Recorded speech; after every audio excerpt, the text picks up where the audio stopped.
and good evening, everybody. I hope you're ready for game 2 of the series between Change of Circumstance and Gold by Library. In the first game, we did have Change of Circumstance managing to get that point on the board with a culture victory. Rage over there with Vietnam did manage to get defeated by Ferno. A lot of those great works and did manage to get a win.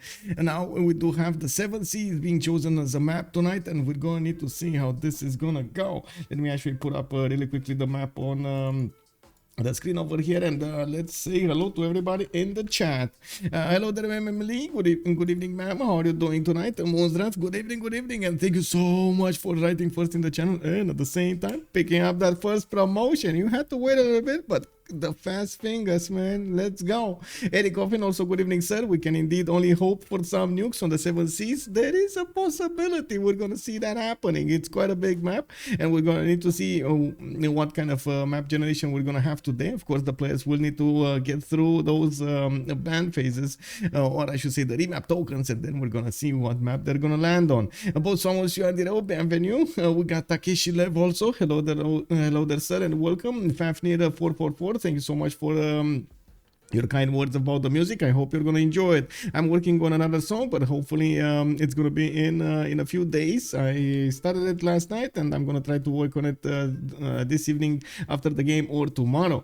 Also, Jill Brains, good evening, sir, and welcome. I did see Heinig Dave. Good morning, sir, and I hope you got your coffee ready and ready to go. And MSC also hello there, sir. Congratulations. How did the game go in the community? I heard you guys had quite a bit of a matchup over there, and yes, Rage is a culture monster. Well, we do have to take a look at the game over here. I do have to mention this is a restream. We're picking up again the Man stream and the Trinda stream, and we will need to wait a little bit to see exactly, you know, the details and so on and so forth. It looks like we're gonna have 4 bands on the table. It's gonna be Sweden with Portugal, Lincoln, and Sejong taken out from their options in the first wave. I did also put over here in the stream chat the pre-game bands. It's gonna be Coupe, Scotland, Mali the Mansa Musa, and Greece Gorgo not gonna be available for them. So still there's some Vietnam options over there for them. We're going to need to see. On one side, we do have Elaphantguy with Sabuga, with DGS, and one that must not be named. Let me actually take a quick peek over here. In the channels, we do have SND. So DGS, Elaphantguy, Mr. Suguba, SND. On the other side, we do have Fish, Cynth with Noob 634 and Rage for them for a change of circumstance. Of course, we're moving in to see the next bands. We do have Spain actually taken out in the 5th choice.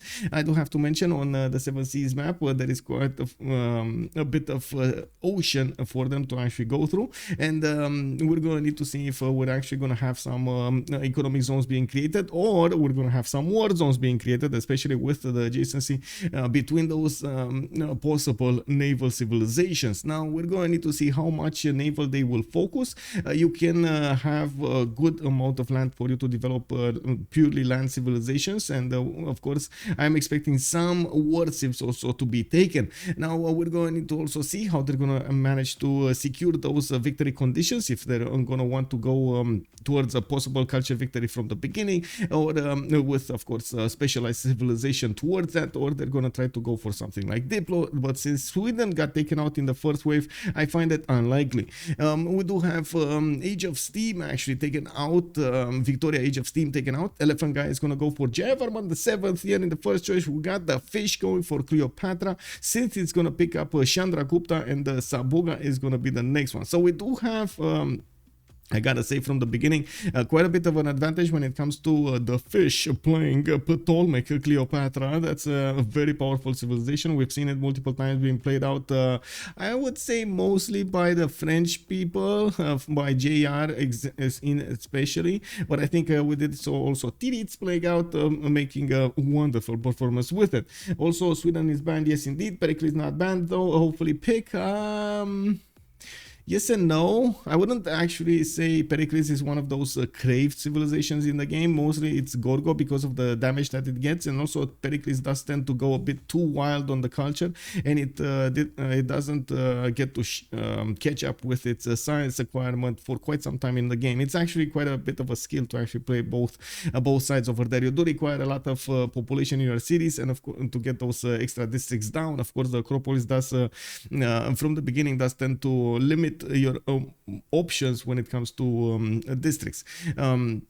We do have Hungary also being picked up over here by Gold Buy Library with Khmer and Hungary. We will need to see what they're going to do. Of course, Khmer is a holy site civilization. We're going to need to see what kind of religion is he going to go. I'm actually curious if it's going to be work ethic or is it going to be choral music over there for that extra culture. With Hungary in the game, there's the Chaos Maker arriving over there. So we're probably going to see quite a few Levite units starting to run around the map, trying to get pillages from their opponents and maybe some cities. I mean, there's always that possibility, you know. Yeah, and I do have to say I also like Pericles. Don't get me wrong, I really like Pericles myself, but I do like Gorgo a little bit more. It seems like it's a more stable civilization when it comes to everything that it needs. That was based off the pre-game ban of Gorgo and first ban Sweden. Yeah. Okay, so Persia got taken down over here. I gotta say there still are a lot of coastal civilizations they can go for. I would like to remind, for example, Age of Empire, Dido. We do have still Australia for them to be picked. The Thunder civilizations are both available, Russia and Canada. There is also Sundok, the other Korean leader, but it doesn't seem like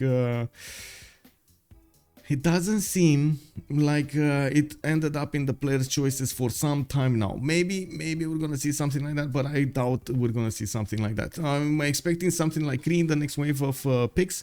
It's usually a very crave civilization. Kublai China could also be a powerful pick for them. We've seen it multiple times how it can do very well in a lot of situations. In the ban phase, it looks like they will take down Norway. Of course, this is Konge, Norway. This is the one that actually gets those long ships and can do so much damage on the coast. They don't want to handle the negativity around them. Trojan Man also, good evening, sir. Why has Korea being banned on the 7 seas? It's actually, well, it does get a lot of science early on, and not to mention we've seen it being played by Mule and did manage to take down Congo with it. And that actually reminds me, there still is Congo available for them to be picked over here, even though we haven't actually seen Congo shine. I don't think Mubande is that viable of a choice anymore, and I don't think the players do want to take a chance with civilizations. They might shine, but they don't know if 100% they will shine. Ooh, Nemesis, thank you so much, sir. Much appreciated for the reach up. Thank you so much. Let me actually click buttons over here because I just realized I need to give me a second. I need to actually switch my sounds settings because I didn't hear anything. There we go. I hope I'm gonna hear something right now. Oh, and we need to switch the sound in Discord also. Give me a second over here. What is it? This? No, this is good. Okay, perfect. Okay, that's fine. That's fine. I hope we're gonna hear some. Yes, we are hearing something. 7 seas is so flat? Not really. I wouldn't say it's that flat. Okay, last 2 bans on the map here. We do have Rome taken out, and it looks like Mapuche is gonna be the last one up. I do have to say Cynth really likes Mapuche, but I gotta say she's probably gonna like Chandragupta also. Rage is gonna go for the money maker over here.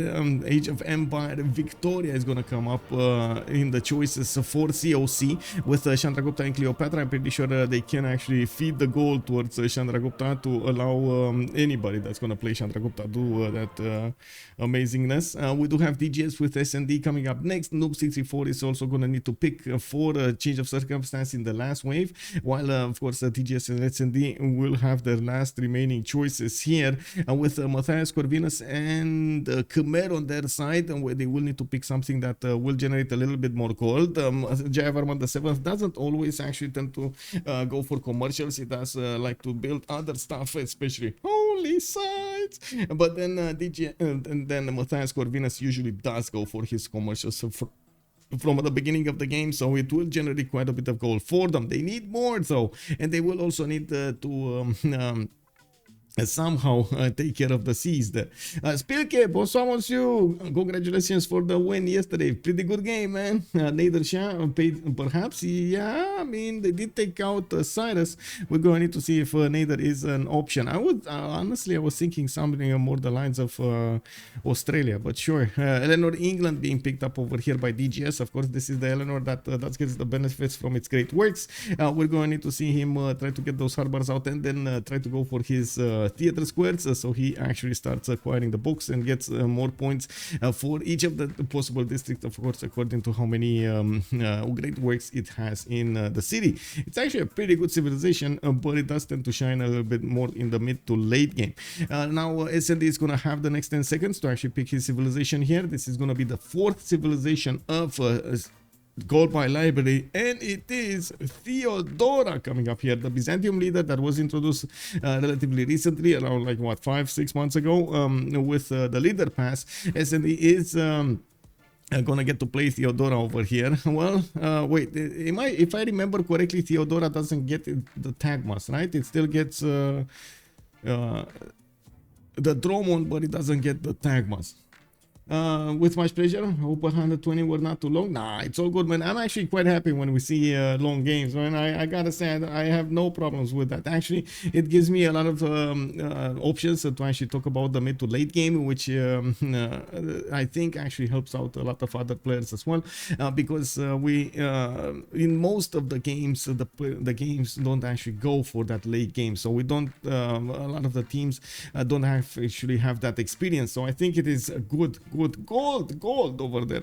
We do have TaskForceFish going for Simon Bolivar. He is going to go for the Gran Colombian leader with, of course, the Gran Commandant General. He's also going to have his extra movement over there, which is amazing. For movement scouts from the beginning are quite dangerous, and we're going to need to see if he's going to do something else. Okay, so yeah, there we go. Hippodromes, +1 culture, and for the holy sites, Theodora is starting to move around. We do have them starting to switch slots over here, and we're going to need to see what they will prioritize to actually have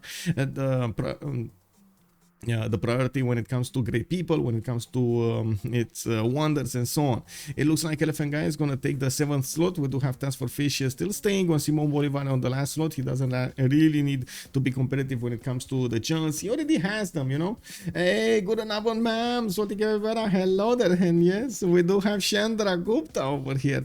We do have also SND going for Eleanor England in the top slot. That's I'm pretty sure that is for both admirals and having the priority when it comes to the great people of the culture kind, writers or artists or musicians. We do have Noob64 on Cleopatra. Looks like Cynth is going to be the one with the Victoria Age of Empire, and this is a bit surprising, to be honest. I would have seen her a little bit more on Chandragupta or more like a war civilization rather than Victoria, but I guess, you know, people change, and we're going to need to see what Cynth is going to do with Victoria Age of Empire.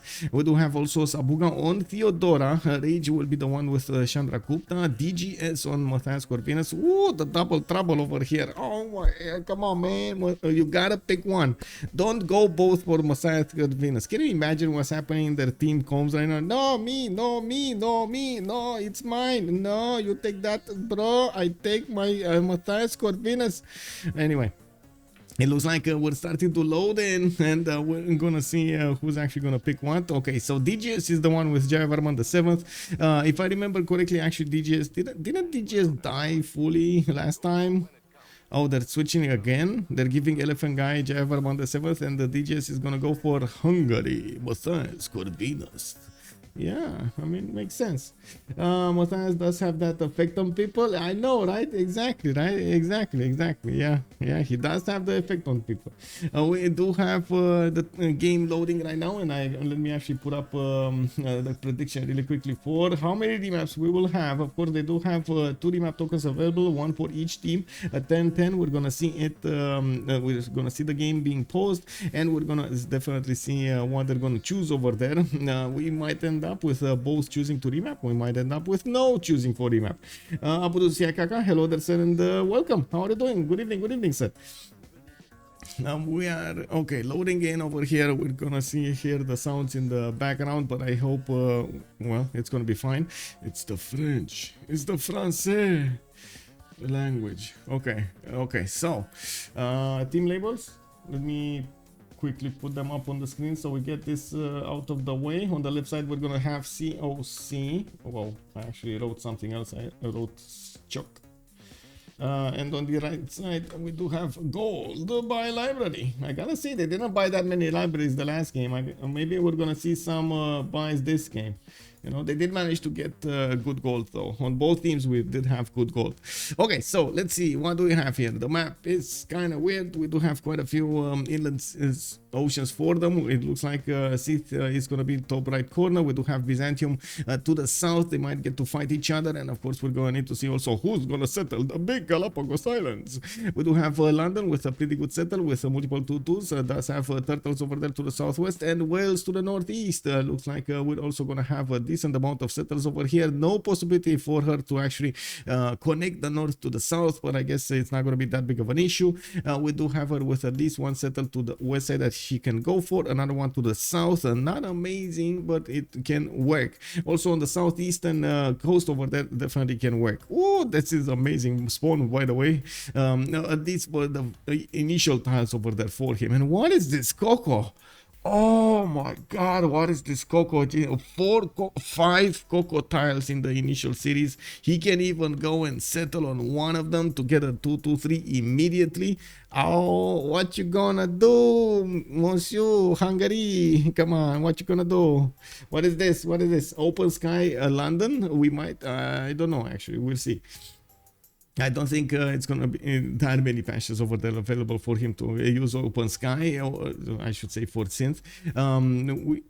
We'll see what kind of priority she's going to get, if she's going to get the option to go for God of War and Plunder, or something that can be like that. Oh, wait. SND very close to the other England, I gotta say, with 2 reef fish in the capital. He's gonna have a +3 campus over there as well between the mountains and that one that can turn into a +4.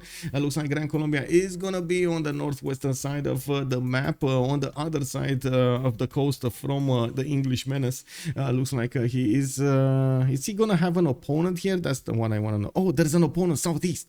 Oh, who that? There's a different. I saw loyalty. I know I saw loyalty. My eye is gonna spy that loyalty. Come on and show us. It is Khmer. Oh, I see war coming up over here between Khmer and the big Grand Colombian boss over there. Oh, the mafia boss, TaskForceFish, playing Gran Colombia today. He's gonna go against the big brain of Elaphantguy playing Khmer. Yeah, well, that's I gotta say I'm a bit worried about Khmer over here, man. You gotta have problem. You gotta be careful over there. You know, you never know what's gonna happen.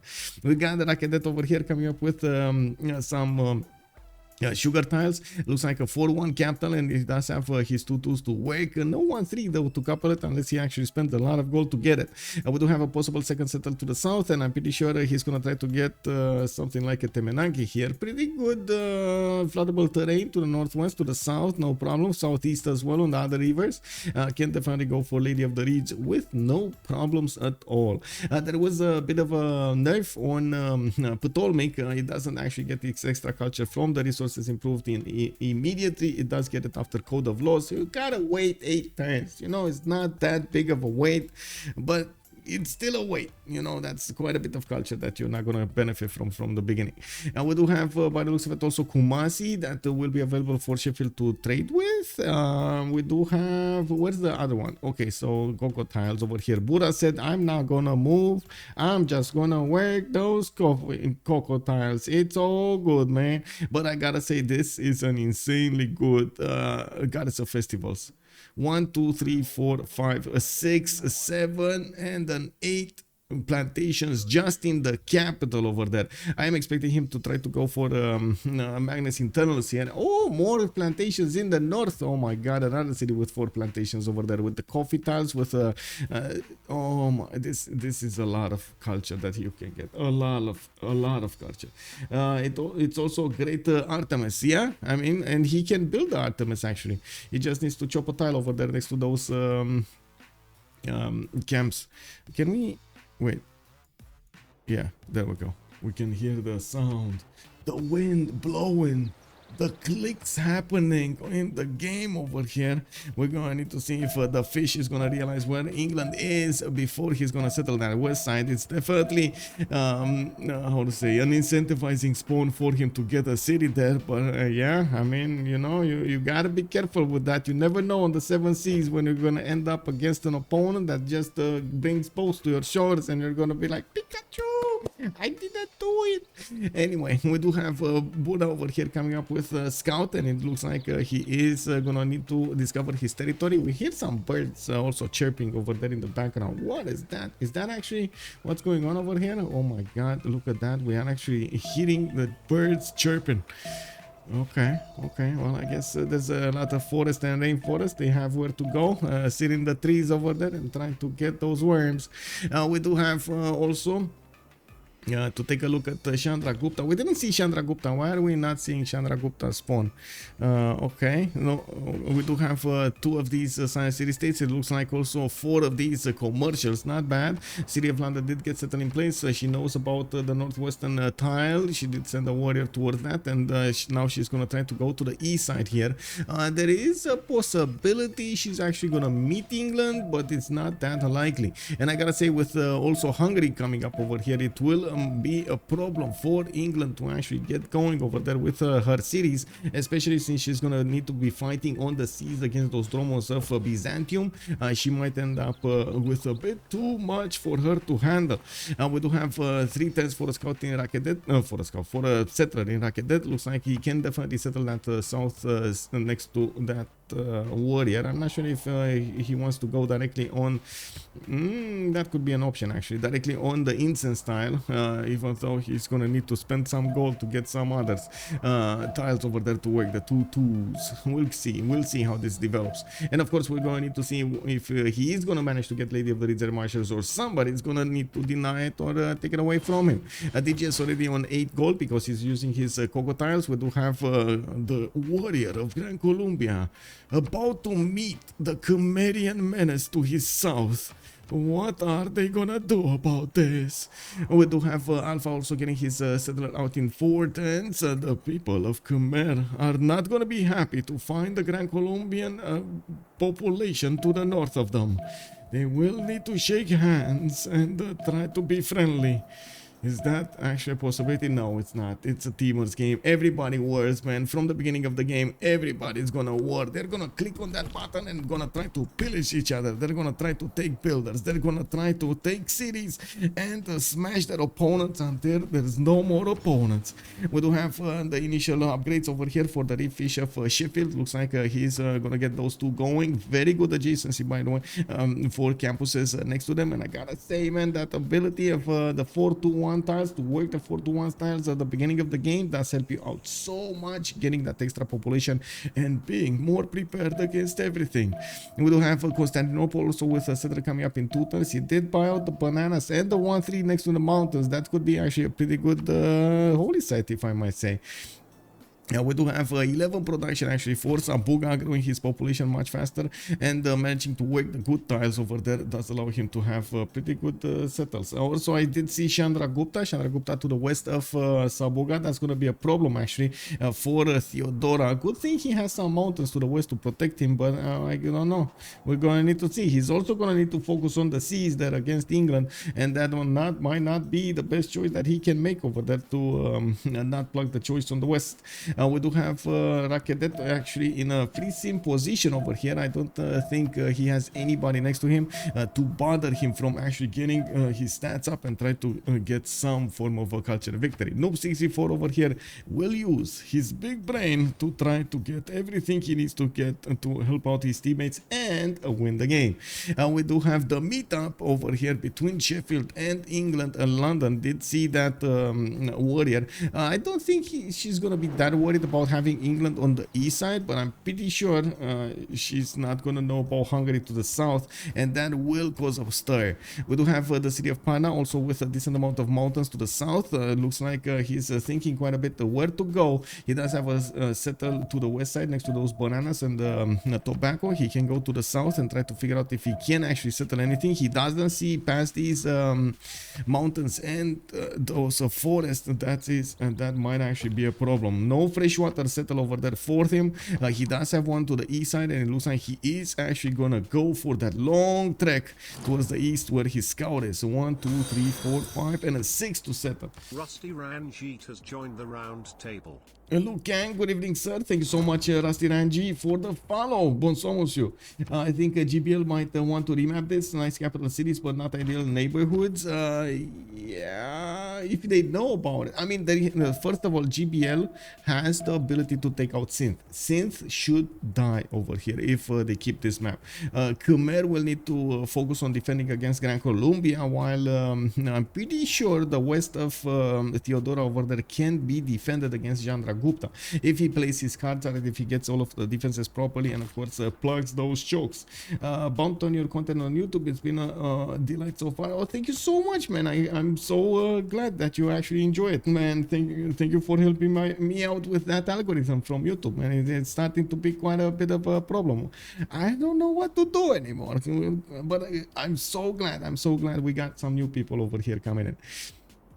Now we do have the remap tokens about to be used. It looks like the vote is ongoing and neither team actually clicks on the buttons, and now we do have COC actually clicking on all 4 buttons, and we do need to see Gold Point Library make their choice. To be honest, I would see them play this map. Maybe it's me, you know, I just want, maybe it's just my no, there we go. They actually remapped this. Whoa, they gave up taking down Cynth. I cannot believe they actually did this. Was this Elaphantguy just why did they did this? Why did they do this? Man, this... Okay, I guess... Well, there was a possibility... There was a problem not seeing Cleopatra, but still they had the Hungary over there free sim. They had Eleanor free sim after he takes care of Victoria. I don't know, man. Doesn't seem like this was remappable. If you're obliged to save multiplayer Ruby, I noticed differences from vanilla. Is it the mod or does MP have things working differently? We do have a few mods, actually. I made a few explanation videos about them, and you can actually find more details on YouTube about this. Let me actually see. So we use a better balance game, that is a mod that balances out the game with multiple things. Let me actually copy paste it so you can actually see it over here, see the movie. I think it's much easier to explain over there. Also the mod is being developed by a lot of very experienced players from multiple communities that are giving their feedback and their input on what needs to be changed so they can balance out the civilizations and their options. Most of the game has been changed by this better balanced game, from governance to each civilization bonuses to a lot of other stuff that is appearing in the game. Even the 45 bonus did get changed. Then we are using also better balanced starts, which I also have somewhere. Let me see. I'm pretty sure I made a movie out of it as well. There we go. That also gives a good opportunity for each civilization in the game, creating a balanced approach to all of the spawns. It has an algorithm that is working out how much food, how much production each spawn has, and tries to give them a little bit extra if they have too low, if take away a little bit if they have too much. So it does make a clear battlefield, or I should say an even battlefield between them. That only applies to the first city though. We can't really mix everything like the land around it and so on. That's up to the player players to decide. And that's why we use the remap tokens, so they can actually have that opportunity to decide if they want to keep that map or go for another one. There are only 2 available during the game, 1 for each team, and they can be used at 10 when we do have a remap vote. I'd also want to point out we are using 2 other modes: the spectator mode, which allows us to actually see this game, and a multiplayer helper, which actually is a mode allowing us to remap, for example, without actually needing to relobby. It pauses the game before the AI takes over if a player drops, so we don't actually have to relobby because moves or whatever other things that the AI thought it's good to do. For example, spending your gold on something. What is this, man? You know, like changing your governors and so on. Now looking at what's going on over here, we do have the new map, and this time it's I gotta say the seas are more connected. There's only gonna be 1 inland sea to the north, a tiny one that's probably not connected, and then 1 to the south, while the other ones are gonna be connected. Again, we do have Byzantium coming up on the eastern coast. Looks like Constantinople is gonna have 1 single 2-2 this time, but he can buy out that fertile, a very good second city where his warrior is right now. He can settle that in 3 turns and get 3 cocoa tiles that will give him that 9 gold per turn immediately. You don't even need to work the cocoa, man. It's just get gold. That is insane. Oh. Anyway, we do have England again that needs to fight Constantinople this time. Oh no. Oh no, Constantinople has his own inland sea over there. It is not directly connected. He needs to get a city out if he wants to actually go against his opponent over here, Cynth.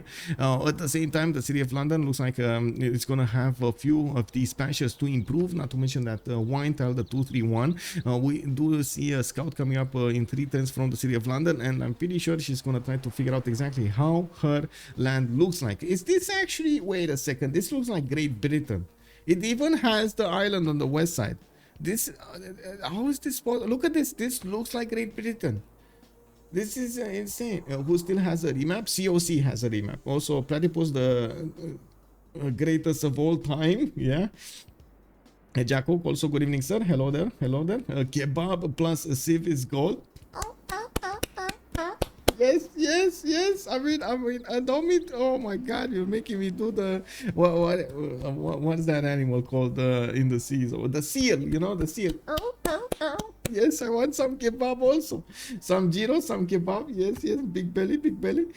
It's a shame London is where Glasgow should be. Yeah, it's on the other side, man. It's on the other side. But still, that looks like you know, it's the new history of the English Empire. Started off in the north instead of the south. Okay, we do have Gran Colombia actually next to oh my God, this is bad. This is really bad actually for 2 nations here, Khmer and at the same time England, Eleanor England. We do have Khmer to the east side of Gran Colombia. Looks like Gran Colombia is going to have only 1 direction to go against, and we do have also Ptolmeic on the east side of Elaphantguy. I honestly do not know why they remapped. It looks like they just wasted the remap token over there. 4-1 tile underneath the Rakedet. He does also have 2 more mazes to improve on his tiles. A 2-3 deer tile to the north to work, and it looks like he's going to need some gold from his teammates to get this going. It also looks like we're still waiting for something, and I don't know what, because I'm pretty sure the players did actually want to go turn 2. Okay, there we go. Yeah, fish can roll both of them alone. Yeah, exactly, right? And Khmer might just die because Ptolmeic and fish at the same time, man. That's a bit too much to handle. You never know, man. I don't know how much you can handle, but this seems like it's a bit too much. We got some geothermal fishers over here for Rakedet on the west side, and it looks like Angkor Thom is getting his scouts out. A 2-3-1 wine tile over there, also giving him that extra much needed production. He does have cities to settle to the west and to the east, a little bit too far off, but that's actually quite good. In the north city, we do have also Hungary relatively alone over there. He's gonna be a decent ways away from Cleopatra, but in this map Cleopatra is gonna have to fight 3 opponents. Northeast is gonna be Byzantium, northwest is gonna be Hungary, and I do see on the west side over here it is gonna be Khmer. That might not not be the ideal situation that Raketa can stand on, but I gotta say, well, he's still gonna have a lot of bonuses. Noob 64 not benefiting from a free sim this time. We do have COC Alpha coming up with his 2-2 base, and we do see him also trying to discover his cities quite far away from actually seeing England to the north. Now we do have also Age of Empire over here, actually having some islands that are on a different continent with a possibility for her to actually get some extra trade routes here. We do have a builder coming out from her cities, and it looks like she did manage to get a scout out, which is usually a bit surprising on this kind of map, because you do want to get as soon as possible. Maybe that builder, for example, would have been 2-3 turns, it would have already finished actually. Anyway, guess we will have another round of Redditos versus COC next week. Kick W, man. This map looks like WEU. What was that WEU? Nice. Good evening, sir. Hello there. Hello there. Okay, let's see what's going on over here. Turn 5. They have 5 more turns. Chandragupta is actually on the east. Oh my god, Chandragupta doesn't have a target? Yeah, I don't know why remap. I don't know either. Why did they remap? I have no idea why did they remap. It looks like they don't know either why they remap this. Salty calling me GG. Yeah, it's calling the GG. Yeah, true. It's calling the GG already. You can, I mean, you gotta trust stream chat. Stream chat, man. They know so much, man. Hazaki won't play next week. He's already in the finals. Oh yeah, he is already. You know, Ulysse over there managing to get a win, push them into the finals. So Khmer with Patra did manage to see each other. It looks like Doom 64 is gonna have the first dibs on that Tiki Hat to the north, and he got a free scout unit that he will probably try to go and harass Khmer with. We do have Khmer getting his settler out in 3 turns. Looks like he wanted to get another scout out. It's moving to the north, and it does seem like they might Gran Colombia might find England over there. Their warriors are very, very close to each other. We do need to see also where Cleopatra is going to want to settle first, the west, east, north, or south. I'm pretty sure not south, but sure. I mean, you know, there's always that coordinate over there for him.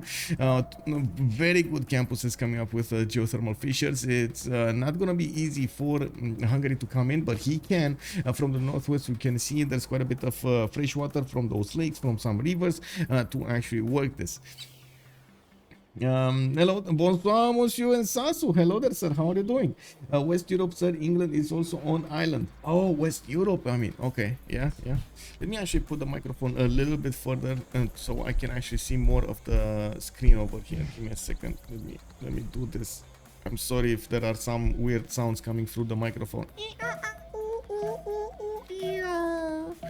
Anyway, it is what it is, boys. We do have Raketet starting to acquire that culture point from underneath his capital. You do see he's going to improve some other tiles over there, and has a decent amount of floodable terrain. 2, 4, 6, 8 tiles that he can use in the capital. A relic has been found by a rage over here on Chandragupta. He's gonna get a free pantheon, and of course just 3 turns to get it. You do have him going for holy sites, astrology coming up in 1. He's gonna get a settler out in 1 as well. Pretty good land, not amazing, but yeah, you can work it. And we're going to need to see if he's actually going to want to put some coastals or not. If England actually manages, oh wait a second, they can set up coastal trade routes anyway. Byzantium is far away. Byzantium is behind one tile passageway of how to say that he needs to settle so he can get the boats out. So it's not going to be that easy for him to actually try to harass the economic zone. Yeah, sure, he can do it, but is he gonna do it? I don't know. Anyway, they did meet Gran Colombia to the west side. Also Hungary is coming in with a warrior over there, trying to see what's going on in the north of Khmer.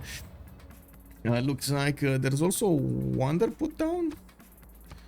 Oh no, the first holy site. The first holy site. That's probably either Khmer or Chandragupta, one of the two. Both are wanting that religion, and it does seem like we will have a Byzantium over here going for that west.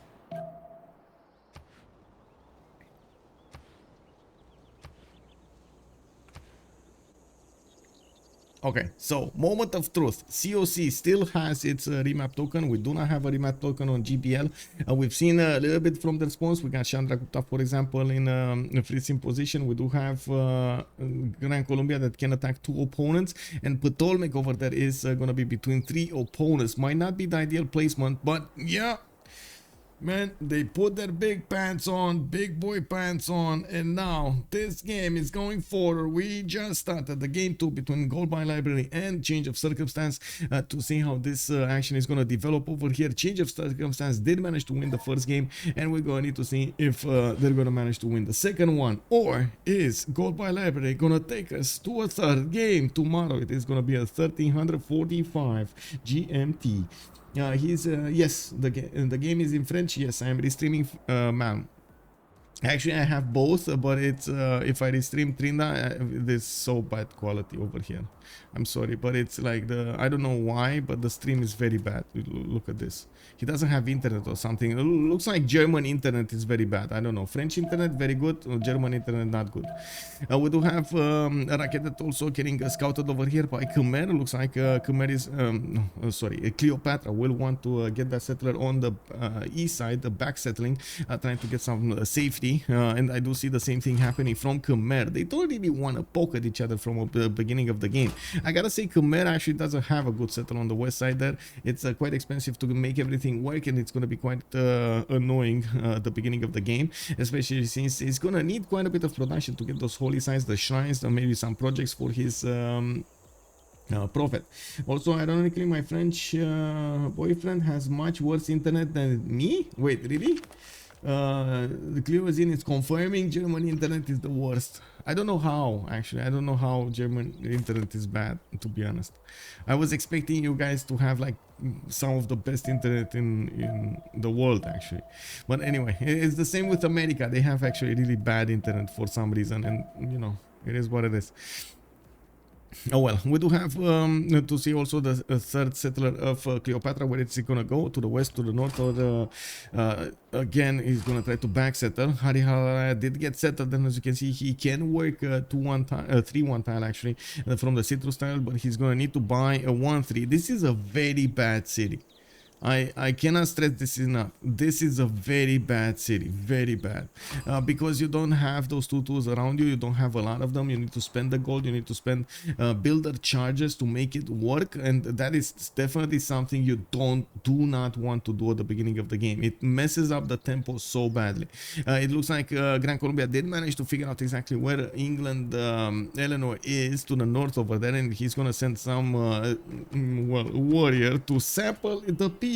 What were you thinking? He's gonna sample the beers. He's gonna take a look at the tequilas in the bars of England, and then he's gonna come back to say to his nation, they have good beer or bad beer. If they have bad beer, they need to take them out to bring the good beer. And you know, that's how it is. That's how it is, man. You can't have that. How do you go into another nation's bar and figure out they have bad beer? He has like 5 megabits per second, all building that badly needs renovation. Okay, the internet is new land for all of us. Angela Merkel, oh my god, man, 2013. Oh my god, we had, I mean, I don't know, I think if I remember correctly, in Bucharest we had fiber optics since like 2005.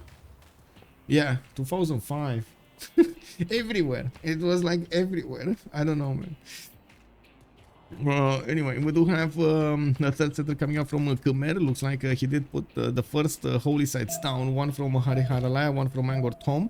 He didn't continue building it from his capital. He does want the extra settler, and it looks like he bought a slinger so he can defend not only the holy site but also the upcoming settler from his capital. He needs to be careful though, that warrior is still sniffing around, and you never know what the warrior will do to you. Mercury is like 60% of all of the reasons for all of the problems in the 21st century, and Germany overall. Oh my god, man, that's a big statement, man. I don't know if that's actually true. Okay, very good evening, sir. And I gotta say, usually, especially when like behind these big names, politicians and so on, there's a lot of influence going on behind the scenes. You can't really know if that's the fault, but a lot of the times the people blame the top politicians because, you know, it's their name over there, it's easier. But there's a lot of, you know, understory over there. But anyway, let's not get into this because it's a bit too much for this stream, and I'm pretty sure we don't know all of the details to see exactly to get to the truth, you know. Let's quit the politics. We do have the settler actually going to the south. Looks like Ptolmeic is actually going to want to go west side. That's pretty good. We do have also a Temenaki being building in Rakedel. Looks like he is going to defend it with a scout, and it doesn't seem like Khmer can actually stop this from happening. But Khmer actually is... Oh, he tried, man. I get points for trying. He tried to block that settle, but I'm pretty sure he didn't want to settle there anyway because he wanted the +4 campus. Lake Redpa is also to the southeast of Necken. I gotta say, Necken did actually buy out... did get placed next to one of those fertiles for a 3-2-1.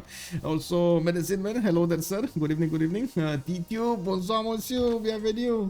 What am I reading? Little has be sad, Miss Disciple. Oh my god. Oh, salty. Titio over here is here with the poking. He's doing the pokey. Also, Eddie Coffin calling out the holy moly. The people of Khmer are getting through the rainforest. Is that settler actually gonna go south? No, it's going east. Okay, it's fine. They didn't see each other. They just passed each other. They can only smell each other through the forest, but they didn't see each other. It looks like also the fish is gonna forward settle his opponent over here. He does have a good opportunity to go against Khmer from a relative early stage in the game because Gran Colombia will get its free general, and also there is a very big advantage when it comes to Gran Colombia. The fact that he doesn't need to build the encampment to get the general. That actually allows him to get more units out, to get more improvements, or even an extra settler before his opponent can do the same thing, especially if he wants to go for encampment and get a general. That is actually going to be quite a problem. We might actually see Elaphantguy try to go not only for the general, but also to try to get something like Defender of the Faith for an extra +3 in his borders towards his units, because that will definitely help him out with the defense. Also, let me actually turn my phone off over here, because I'm pretty sure we're going to get some things, notifications. Oh my god, somebody's gonna... Oh, did you guys see, by the way, the short I did for Escape from Tarkov? Finally got some PvP going on. It looks like after level 20 it's much easier. Well, after a lot of people actually got through the wipe, we do get to see more PvP in the game. Yes, I was so happy when I actually had so many of these kinds of clips to share. Now we do have Bunningham coming up over here with Builder. He's gonna try to get those resources on the coast improved. I do see Buddha with Sejet are also getting his series out, and we do have DGS only on 4 science with 2 culture. Looks like also Calcutta with Pana did get settled. The holy sites have been built, and he's working on his shrines. We do have a 3rd city moving to the south here, probably next to that deer tile, the 2-3 deer tile. Now I also noticed London is starting to get her 3rd city to the northeast. Can definitely settle quite a few cities on this island. It's not going to be that big of an issue to Sim. Looks like the Cleopatran warrior is going to try to stop Angkor Thom from finishing that district, the holy site in the capital. We do have a builder coming up from that city center, and it looks like Harir Haralaya is going to finish the first holy site of him in 1 turn from Khmer. That might be a problem. Delaying that faith generation for Khmer might actually become quite a problem later on. We do have what is it, Rage on 35 already, faith in the bank. It looks like Thessalonic with the capital city of Theodora did finish both their holy sites, and I don't know exactly how much he's making, though. I would love to actually see how much his faith is making. 3 turns for the Ptolmeic to finish in the cities of Cleopatra. We do have him also for settling towards Khmer. We might see them both Gran Colombia and from the east Cleopatra try to go against Khmer from an early stage, while DJs, I'm pretty sure, from the north is going to try to get something going on with the economy. They will need a decent amount of economy, and it doesn't seem like Theodora is going to make it on the coast over there. SND does have his own problems with Gran Colombia being right up next to him to the southwest. Well, Noob 64's warrior is actually quite low in HP. We might actually see him die to that slinger if he doesn't get enough experience points to actually get his promo. We do have a campus, a +4 campus being put down from the city of Alpha. I do see one from the city of Bravo as well. The fact that he is getting the geothermal between those two cities and some rainforest around it makes it pretty good adjacency for those. Sneezing hurts. Yeah, I'm afraid I met someone. Yes, I will still cheer for Hazahi though. Whoa, you are afraid you met somebody? I don't know, man. I don't know. Why are you afraid of meeting people? Oh. Dogs_245 has joined the round table. Dogs245, thank you so much for the follow, sir. Much appreciated. And we do have Bug 350. Thank you so much. 350 has joined the round table. Oh my god, this is beautiful land coming up in Rakedet 431 capital with more tiles over there to improve. I'm pretty sure he's going to be very happy about it. A lot of food and production available. Liang is dropping in to say hello over there in his capital city so he can get that extra production as well. We do need to see how fast he can actually pump out units. It does seem like Noob 64 is going for his mining. He's going also for the craftsmanship, and we do have Rage going for his libraries. I'm pretty sure actually his what I should say, for his campuses. I'm pretty sure he should actually start making some gold over there, and at least one city dropped on the northern coast so he can get the connections with Cynth on the economy.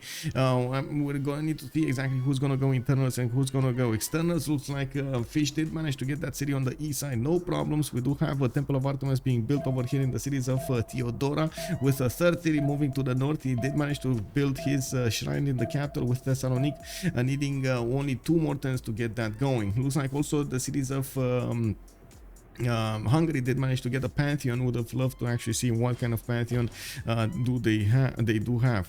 Okay, holy site coming up in Angkor Thom. Looks like there's also a trade route available for him to use. It doesn't seem like he actually chose a governor yet. We're going to need to wait for that to happen, and of course he does have very low stats when it comes to his culture and his science. First of all, in the culture, he didn't get to actually build his monuments. He went for the holy sites immediately. SND did find a relic for his team. That's actually going to be quite important for them to benefit from, and we're going to need to see what he's gonna do with it. Did we actually have a war declaration, guys? Does anybody remember? I don't think we had a war declaration between them. I don't know, maybe it's just me, but I didn't see a war declaration. Nobody pillaged anything. Nobody tried to oh no, we did. The slinger attacked into, never mind, the slinger attacked into the warrior, so we did have a war declaration being sent. I was watching that warrior on the coast over there, and I was thinking, how is nobody taking care of that, you know? Anyway, it is what it is.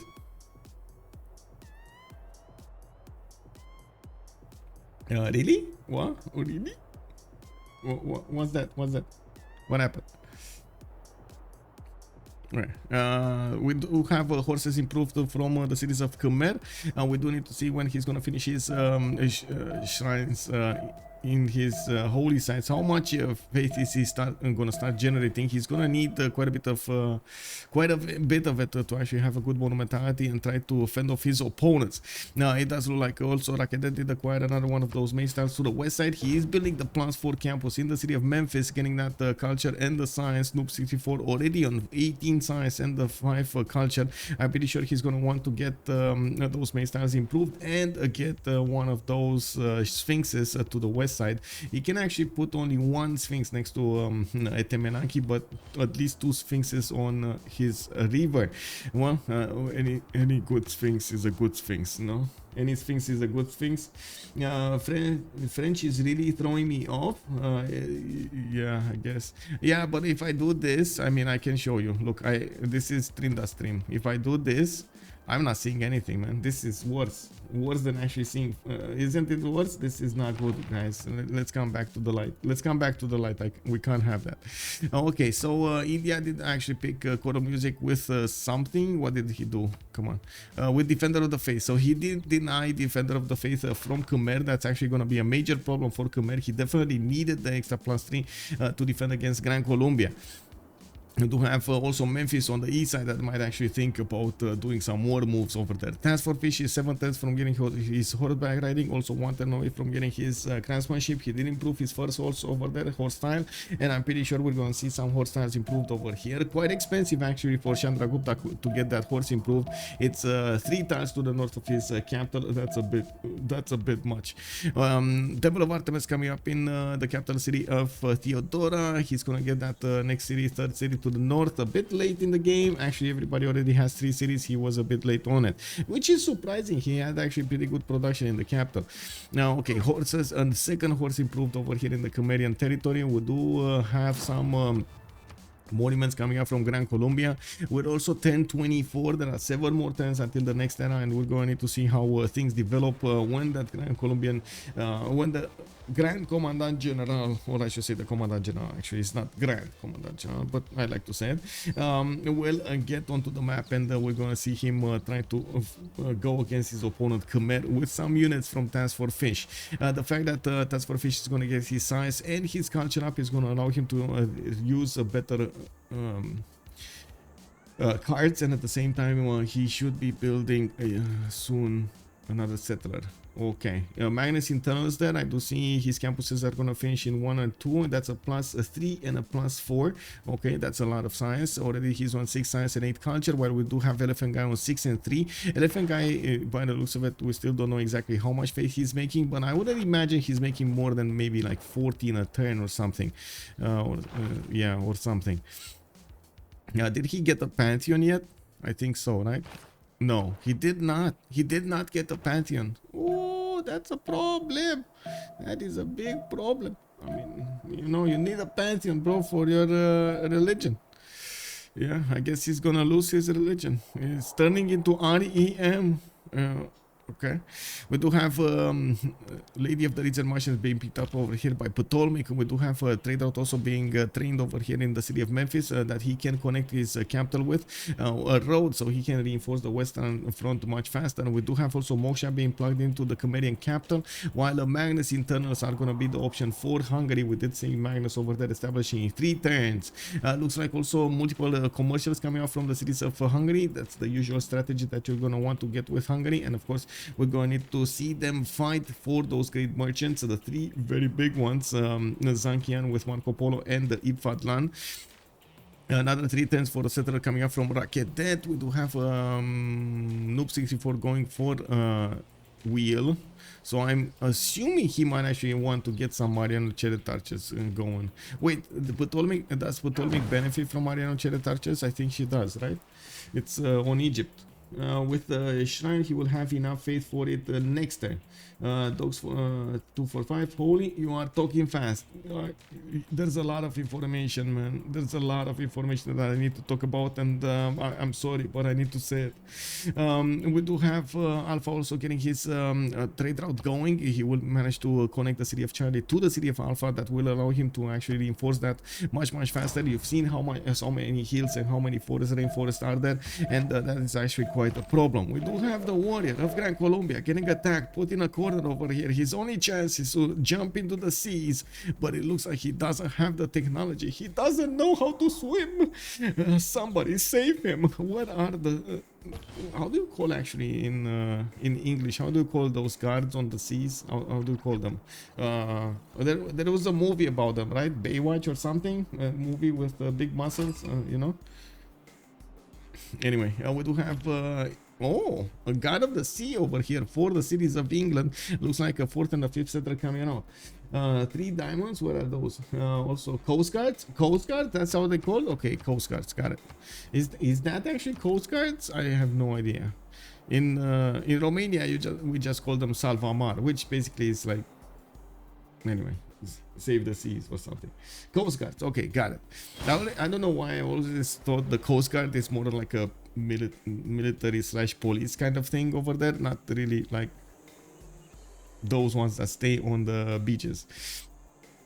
Anyway, Nicaea did get settled on a tile that gives him gold and faith. Oh, he chose Earth Goddess. That's why he's actually making faith from his land over there. We do have also encampment training project coming out from Hariharalaya. He did put his encampment right in the face of Gran Colombia while he's finishing up his shrines from his other cities. He will need 2 turns to finish the project, and as you can see over here, India already is about to take a general. We will have a general secured for TaskForceFish already on 14 science with 9 culture. He's gonna get that horseback soon, and I would be really happy if we actually get to see how many of those horses do they have acquired in their cities. If they do manage to get the builders out and manage to also chop some of those horses really quickly, it's going to be a significant advantage to attack Khmer before he's ready. We do also have Angkor Thom trying to get project for his religion with 110 to finish it in Angkor Thom. He does also have Moksha establishing over there in 2 turns. I also see a pantheon for him. He chose God of Craftsman, not River Goddess in this particular situation. He wants the extra production from his improved resources, strategic resources. Now, Baywatch, lifeguards. Oh, there we go. So that's one. Okay, lifeguards. That's what it is. So yeah, that's what I was thinking as well. Coast guards did seem like more military-wise, and lifeguards are the ones that are sitting on the beaches over there saving people, right? Okay, got it. Baywatch people are called lifeguards. Yeah, we got it. We got it. Yeah. Yes, exactly, right? They do them in filters. Oh, we got the first source on the map. We got the first source on the map.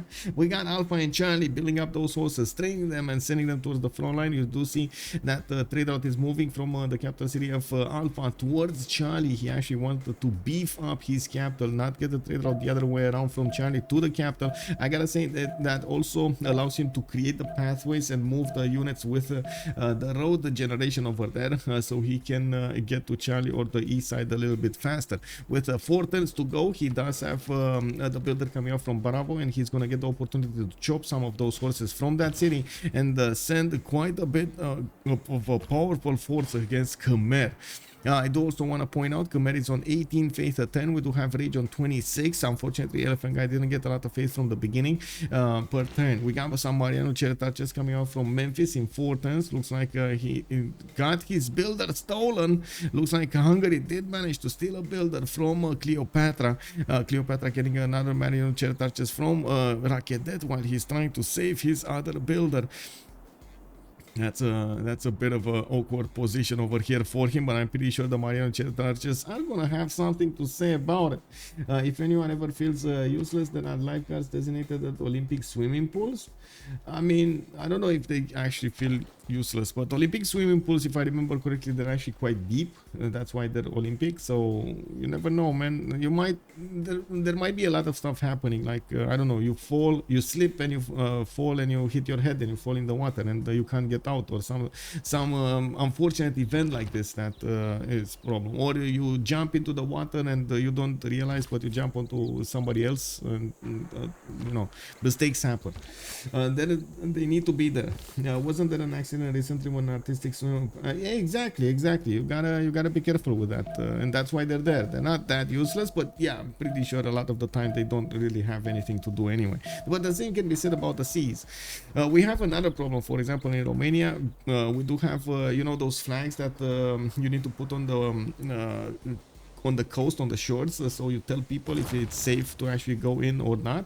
Well, we put black flags, which means do not enter the water, and people are still entering the water, and we're like, bro, black flag, do not enter the water, it is very dangerous, do not go for it. And there are like people, what can be the worst thing that can happen? I'm gonna jump in. Woo! And then 5 minutes later, you know, hey, lifeguard, save me.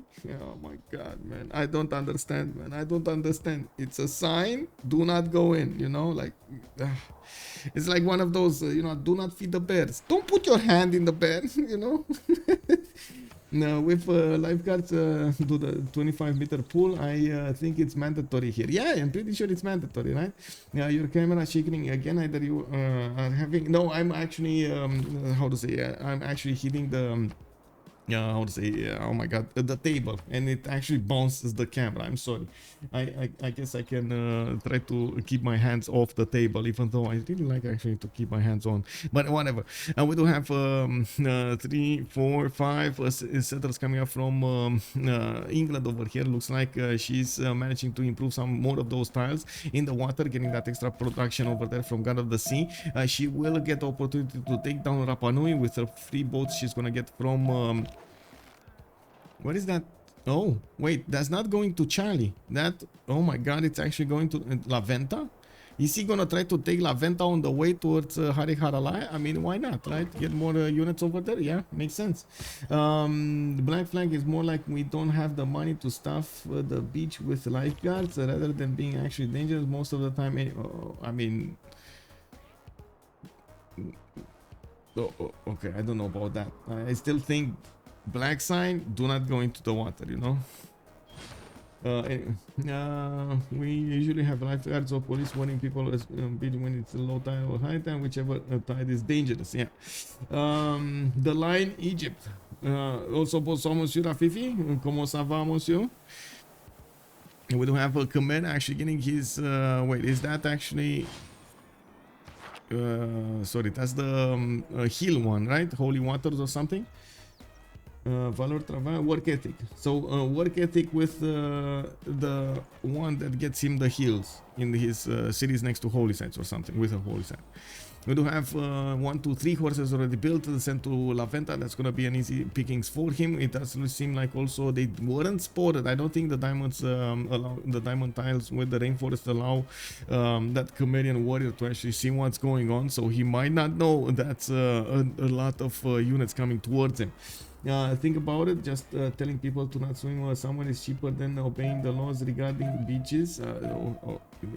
Yeah, I guess, but we do have, I mean, yeah, sure, I'm not discounting anything. I don't have enough information to actually make an informed opinion. I'm just saying, when somebody is telling you not to do something, you should not do something. It's that simple, you know.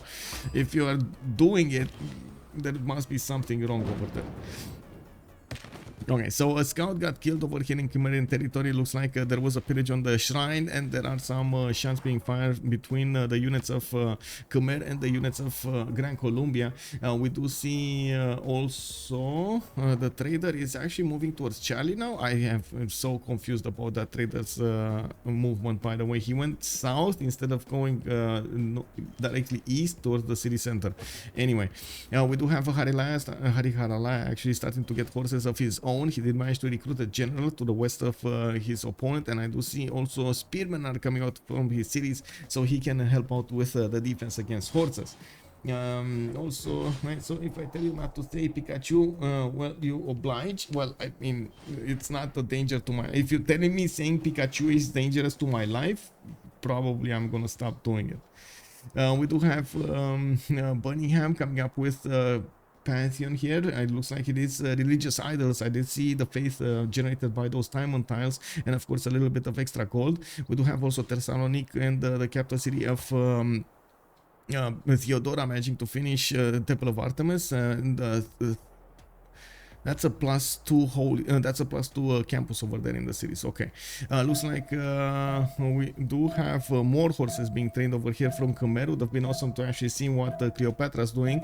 Last we saw there were quite a few Mariano chariot archers coming out of his cities. 4 cities for Chandragupta is gonna get to connect his economy with England to the north, and yeah, the first Mariano chariot archers are starting to move to the west towards the cities of Khmer.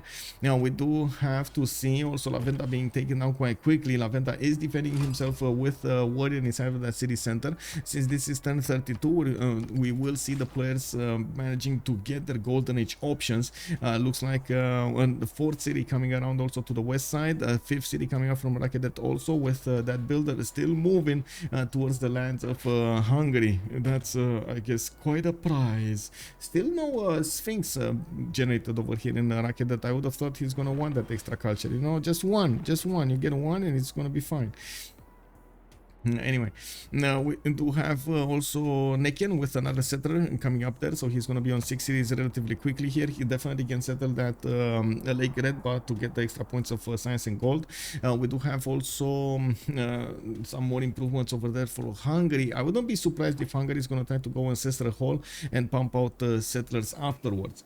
Also, do you have any insider news on Civ6? No, and if I do have some news, I'm definitely going to share it if I am allowed to. But yeah, we'll see. I don't have any more information than you have, or anybody has actually at this point.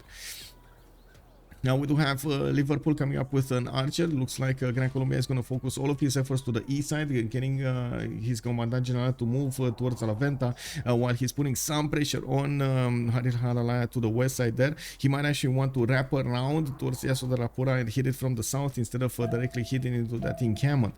We will need to see also how the Mariano Chertaches will get into their opponent's territory. There is quite a bit of speed for those Mariano Chertaches, and that allow them to actually get to their opponents quite quickly. There's a continent over there. Is this a 3 continent actually possible spawn for England? Did I see that correctly? Are there actually 3 continents for her to develop cities? Anyway, we do have 2 or 3 of these horses spawning over here. Gran Colombia is gonna finish off Elaphantguy and then keep moving to the east side here. We do have the 2 horses of Gran Colombia managing to get relatively close, very close up and personal with Elaphantguy, pillaging a little bit before he actually goes in. We do need to see what's gonna happen there. Khmer only on 11 science with 8 culture. He does have 30 faith in the bank. He does probably also have a monumentality golden age, trying to make up for it with that faith generation that he's benefiting from right now. It's still in a very hard place. And yes, there we go. Ancestral Hall coming up from the city of Bura. He will need to start building up his settlers up next, so he can get those cities out very quickly. A 4th city coming up from Birmingham, also to the west side of Leeds. That's going to be the 4th city of England. We do have SND with 9 science and 17 culture. We do have a Sabuga also with 11 and 21. Looks like he did go for wait, I'm pretty sure that's not pen brush and voice. That's a monumentality for him, right? I'm pretty sure. DJ is probably pen brush and voice with 18 culture and 8 science. Elaphantguy monumentality golden age. We do have Noob 64, 25 science and 17 culture, and I'm expecting him also to go for the pen brush and voice golden age. We might see something different if we actually see the details there. And look at that, first Mariano Cheret Archer gets into the borders of his opponent Khmer. Well, how will Khmer deal with this intrusion? It looks like he's trying to hit that with a few horses, and it looks like the Cheret Archer really needs to move out of the way if he wants to survive the encounter against the horses of Khmer. More units are on the way. I'm pretty sure that his Noob 64 is gonna ramp up his production of Mariano Cheret Archers now that he did manage to get the multiple cities out. That's the moment in time he needs to get an army out.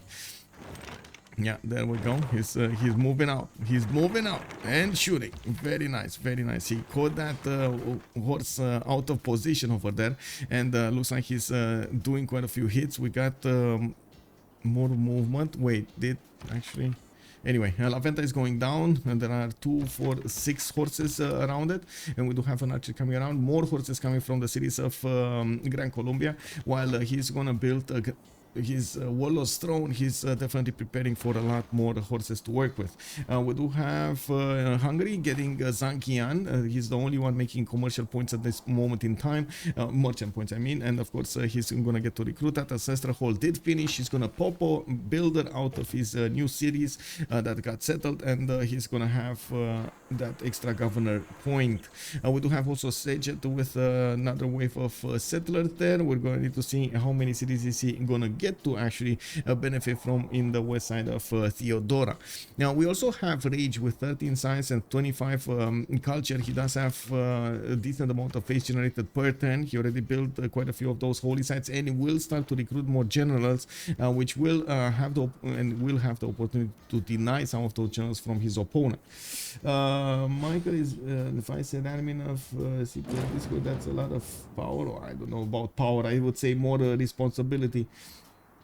You'll get better luck asking Potato.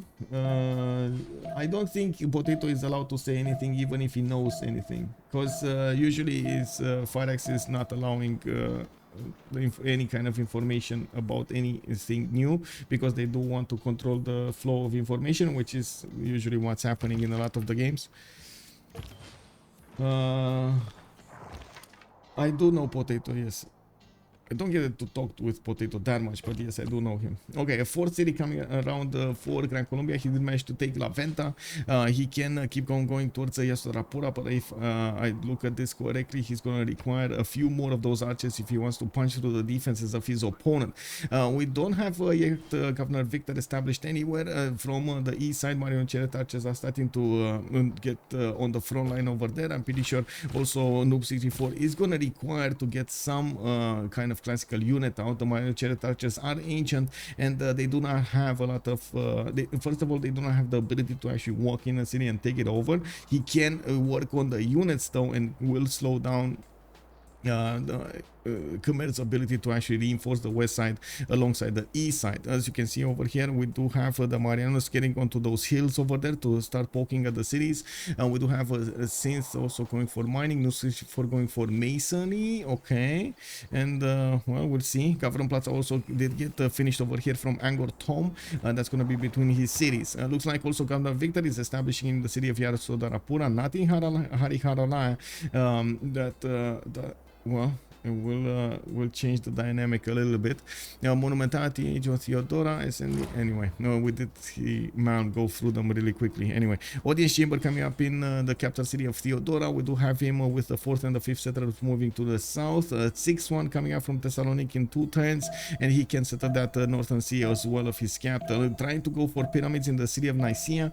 Gonna get a free builder and gonna get an extra charge for all of his builders from then on, which is amazing. Let's see what Fish is going to follow this up with. I'm actually very curious. Horses against horses, it won't help out that much if you don't have a lot of archers to take them down. But of course, you can still put pressure, try to pillage some tiles, try to force your opponent to defend somewhere while your ally is going to try to attack him somewhere else. We do have 6 cities. I think 6 cities, Gran Colombia, if I'm reading this correctly, with soon to be 6 cities on England as well. Another 2 will be settled, and we will see England also benefit from a lot more trade routes. Would really love to see if she has multiple continents over there. I know at least about 2, but I am not sure about the 3rd one. We do have more horses being trained over here in the city of Angkor Thom. I gotta say, these Mariano Chariot archers are actually quite squishy on the defense. They usually do die from 2 attacks of the horses, but of course they also do a lot of damage if they do manage to get the attacks going. So a line of Mariano Chariot archers is actually quite dangerous to those horses, because well, we might see a 1-1 trade there. Now we do have also Rage starting to get more science. We got TaskForceFish also on 20 science and 20 culture. We does also have 153 gold, and I'm actually quite curious what is he gonna try to use the gold in. He did get his 5th city out as well to the northeast, has a decent amount of land to settle in the south here. Now we do have also more seeming bonuses over here coming up on Sabuga. He's gonna try to make his lands quite quickly developed. The same can be said about Hungary. You do see the settlers coming out of his city, so he can get some more bonuses there. Okay, there are some weak spots in the defense of Khmer though. First of all, the encampment is going to be quite weak. Second of all, his north side at the moment is weak. Southeast looks like the Mariano Chariot archers can actually do quite a bit of damage, but I don't see horses coming around following this attack from Noob 64. I think Noob is more content at actually just pushing Khmer and trying to hold him down, trying to force him to build more and more economy rather than do anything else. Looks like we might actually see an attack between Caracas and Liverpool. Of course, Liverpool is aware that might happen, and they're starting to get horses out. We do have a new wave of horses with the Commandant General being sent over there to the north, and I do see he just bought something in that city. Is that a builder. Did he just buy a builder? I guess so. Auckland did get our money in, but I don't know from whom though. I'm pretty sure Cynth would benefit so much from it because she already has God of the Sea. An extra point of production on these coastal resources would be amazing. We do have her settling those cities. Can't take Rapa Nui, and it looks like the galleys are closing in for the kill on the city of Rapa Nui. Did you check out ARA History Untold? ARA. Varex don't listen to the multiple community feedback anyway, so that's that. Yes and no. Yes and no. I think we have different views on that. Let me actually take a look. ARA History Untold. I remembered something about this game, but I think I checked it out. A trailer, but I didn't actually. Let's see. One second.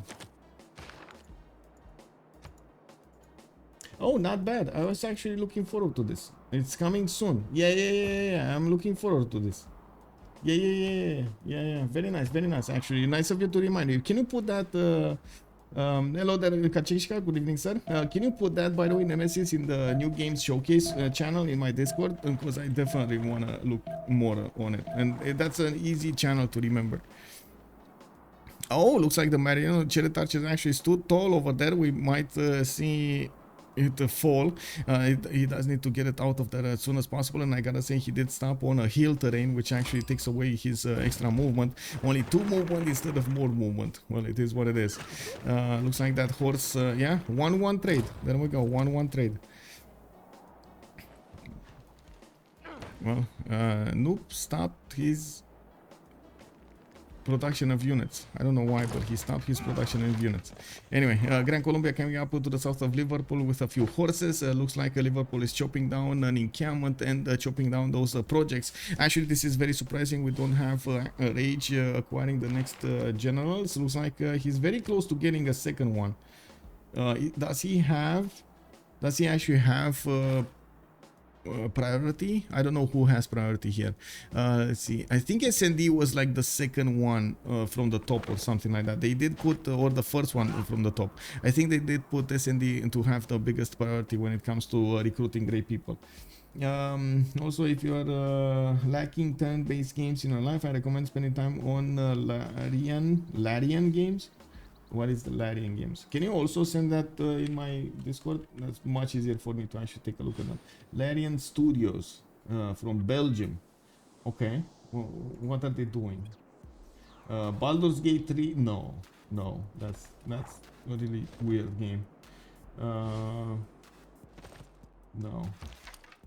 I can't say. I mean, I watched Baldur's Gate. I can't say I am impressed at all about it. I don't know. Anyway.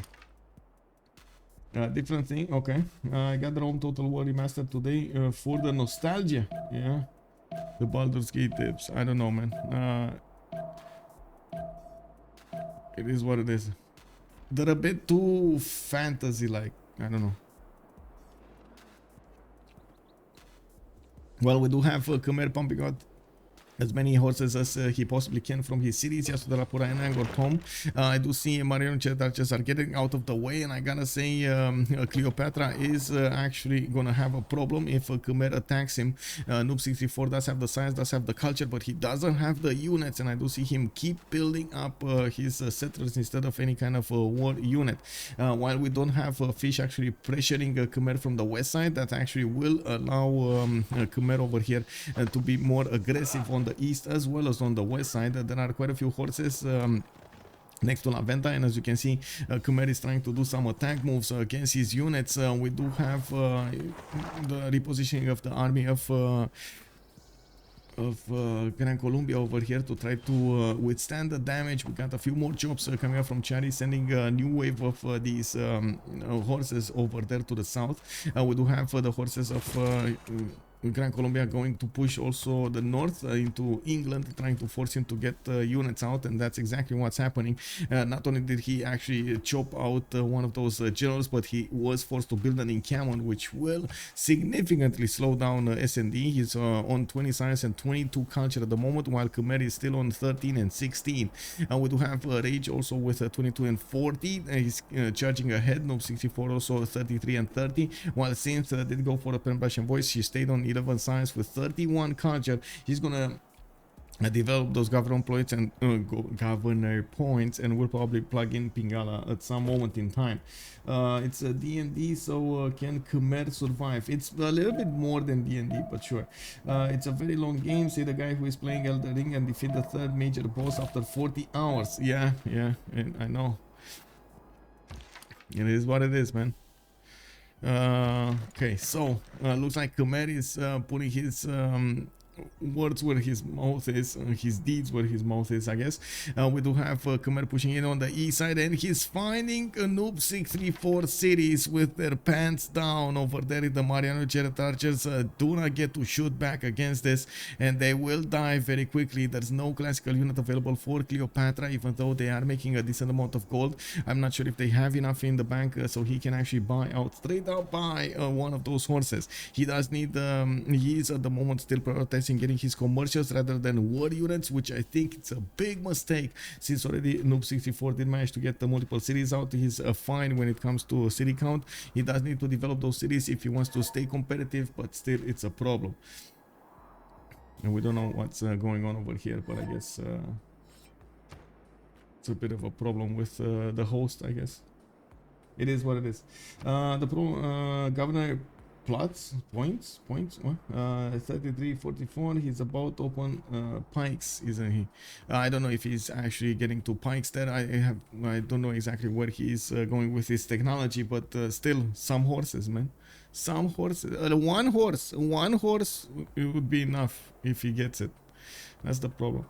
Anyway, Theodora to the north could actually enter the war at some point against Cleopatra. We do have Cleopatra trying to get out. The Mariano Chariot Archer did manage to get a promotion, while the Khmerian units are just standing by over there.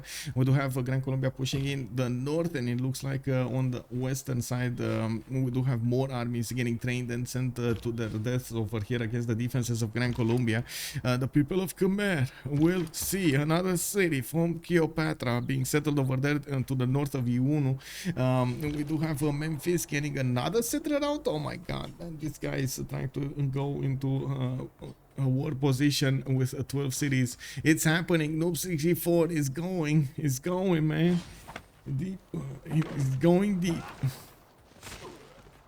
Okay, another unit taken down from the north. Looks like Fish did manage to catch that archer off guard and took it out with his own archer and his horse. We do have another archer that possibly to be taken down on the east side, but I'm pretty sure there's going to be a counterattack if he does that. No way in the north, but I think the damage was done by TaskForceFish to actually apply the pressure on England, on Eleanor, so he builds up his military and doesn't get to sim that much. And there's a lot of coast that England can actually settle to the north and the west side, but he actually needs to get those cities over there and be able to withstand the damage from his opponent. Hypatia is the next one and the next scientist up, and it does look like we do have a campus coming from Yasorabora, but I'm pretty sure somebody else is gonna acquire that great person. Okay, we got heavy chariots coming out from the cities of Iunu. I'm expecting Noob 64 by the looks of that pre-build to actually go for knights, which is gonna be a massive improvement in strength against his opponent over here against the Khmer. Oh my god, man, he's getting the horse. He got hit in that city center, but finally he's getting the horse from the city of Memphis, his second city, while we do have a new wave of horses coming out from all three cities of Khmer over here. We do need to see these Mariano Chariot Archers trying to withstand the damage of their opponents, while the horse is getting in. He requires another horse because that city of Iunu needs some extra support damage. Oh my god, the lack of units, man, the lack of units. Can they get gold for him? Cynth is already 70 gold. We got Noob 64 on 22. We got Rage on 11 and TaskForceFish on 26. They should be able to get the gold for him. It's a matter of time. We do have 2, 4, 5, 6, 7, 8 cities soon from Hungary. We do have the settlers moving towards the southwest and the southeast, while he's getting to train another one in the city of Bura. He's also building up hanging gardens from Sejet, and we do have on the east side actually a good sim again coming up from Sabuga. Big brain over here. Sabuga is getting these sim points going. He's already on 6 cities, and I do see he has quite a few builders working at the moment. He built up up his face generation, and we're going to need to see how he's going to try to use that, levy that against his opponent. Byzantium did go for feed the world with pilgrimage, and we do have stupas coming up from India, Buddhism, okay, for that extra amenity, not bad. City is doomed. If he buys a horse inside, it's not doomed. If he doesn't buy a horse inside, I think it's doomed. It should be that Khmer can double slam it with all 3 horses and take it out. Even if he loses those 3 horses, he will take out the city from Cleopatra, which is going to be a very sad day indeed. I don't know how they're not actually focusing on it, on the defense. They could have saved the city. Save the city. Oh, okay, there we go, there we go. You see, they bought it. They knew that's the way. Okay, wait. Oh my god. Oh my god.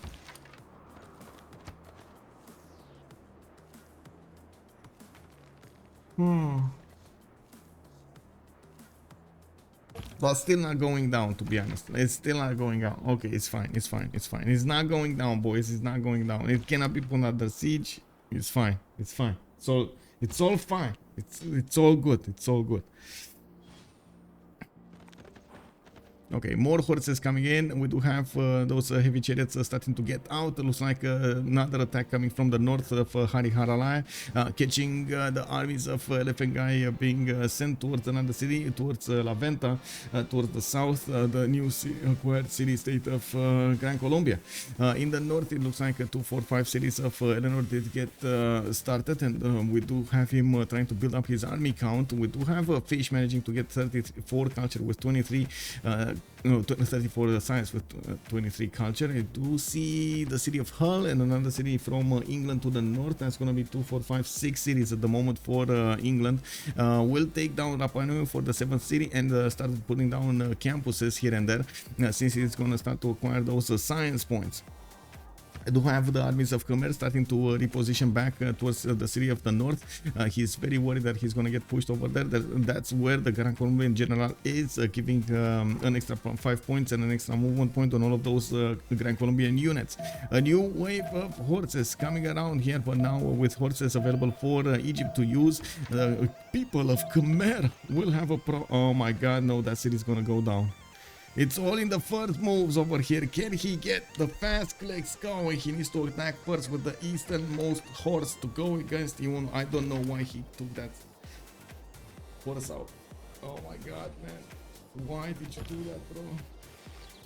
Okay, one horse goes in. He saved it. He saved the city. 5 out of 200 HP. He saved the city. He had the first moves. Nice. We do have Gran Colombia starting to get in the borders of Elaphantguy, and it looks like Elaphantguy did lose his grasp on the east side. He's going to need to rebuild an army over there with 4 horses down. We do have the horses of Gran Colombia starting to get in the borders in the south, and it looks like he's being caught off guard over here. They're getting in, and the TaskForceFish did manage to see the weakness in the defense of Khmer, managing to go against him with those units. Oh, very nice, very nice. I don't know how those units got there, but they did. And now they're gonna start pillaging, taking away farms, taking away those mines, those traders, or whatever they can get their hoofs on. We got some commercials coming around from the cities of TaskForceFish. He did manage to get significantly more science than Elaphantguy, so I'm pretty sure he's going to arrive at Courser technology, for example, quite quickly, if he's going to choose to go that Castles technology. Of course, some people do like, for example, Knights instead of Coursers, but since you build a lot of horses, does make sense to actually go for that.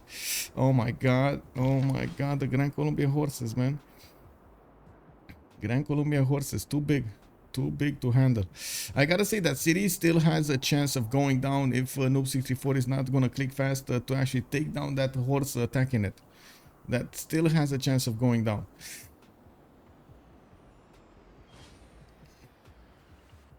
Khmer is so dead, but he dragging two enemies with him. I mean, I don't know if dragging two enemies is the word here, because honestly, Noob64 is keeping up when it comes to his science quite nicely with everybody else in the game. He's actually one of the top dogs there. And we do have Gran Colombia doing the same thing. He does have castles coming up in 5 turns, so he's gonna get the stronger units, and I'm pretty sure he's gonna start building them, hitting the ones in La Venta, so he follows this up.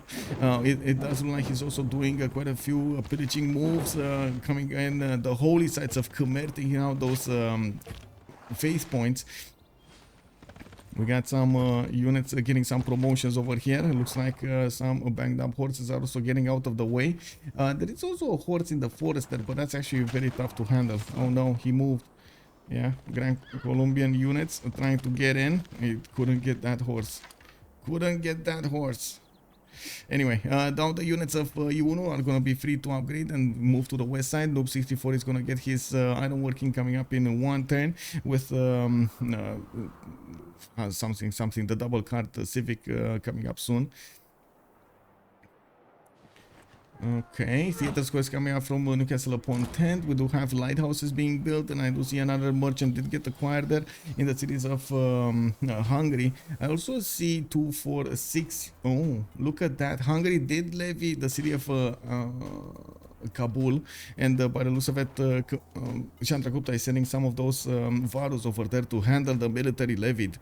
Kabul has 4 of these envoys in that city from DGS, and looks like there's also Auckland on the east side. Auckland, I'm pretty sure England is going to want to put all of its envoys, just dump it over there, all of her envoys, dump them in that city state, so she can get extra production on the tiles. We can see that extra production right now. Yeah, she does have the levy on it. Stream will have 28 August 28 September 4 2003 strategy fest. Okay. Well, I do have to say, Noob64 with 40 science and 38 culture, he has the most science in the game. Sabuga next to him is 29. We do have Elaphantguy on 17 right next to him, while SND is 37 of his own and 39 to the north of TaskForceFish. Rage will need more science, and I'm pretty sure he's going to require a lot more culture. He does have 48 culture, keeping up quite nicely with Sabuga, while he did manage to pick up choral music. That's going to help him out quite a bit. We do have also some more pitches coming up from Gran Colombia onto one of the holy sites of his opponent. He did manage to take down another horse over here on the west side of Hariharalaya, and there is a significant chance that he might actually take down his encampment also. Looks like he's not taking any prisoners, and Khmer is losing his grasp on his borders over here with multiple moves and pillages coming around from Gran Colombia. He did manage to do the damage. On the east side, there's a Khmerian settler coming up from his capital city. He doesn't know where to go. He might actually try to go to the north, where there is a warrior of Cleopatra trying to keep the chokes there. I guess you can buy Old World with discount in Europe. I don't want to play Old World. I saw it. I don't like it. I'm very picky actually with games. Very picky with games. I'm sorry guys, I'm very picky with games. If you see me playing something, it probably must be really good. What I am excited about is the new Satisfactory. I'm excited to see also the new updates coming up for Captain of Industry, and I definitely want to see a lot of a lot of new games coming out that I want to see being tried out first, and then we're gonna make an opinion about. That is why you're playing Dota. I'm not playing that much Dota. I'm playing some Dota. I'm not playing that much Dota. Dota is one of those games that I get to play like for a month, and then I just can't play it anymore. We do have Cynth with 20 science and 43 culture, does manage to make more than 100 gold per turn. We also have oh my god, too fast, I wasn't fast enough to read it. We do have the armies of Egypt over here that will require to get promotions, and of course they do have a lot more gold per turn than their opponents. COC should be able to upgrade whatever they want. Another city coming up from Gran Colombia right in the south of Yasodarapura. It looks like the Khmerian settler is moving to the north over there, and we're going to need to see if that archer is actually going to take down the spearman. I'm very curious about that. Can he take down the spearman with one shot? He should have enough strength. Oh, he moved. Okay, yeah, okay, there we go. He moved and shot. Wait, why Okay, it's coarser timing for TaskForceFish. Is that's why he's retreating all of his units? Because he definitely could have taken out the encampment. I guess coursers are gonna be doing that anyway. And we do have more Varus appearing on the west side with a general, and I do see actually he did get a military engineer over there with one of his generals activating it. We do have Delhi coming up with. Wait, did he actually get the first general? The fourth general? I think he got the fourth general. Drink water. I'm gonna drink some coffee.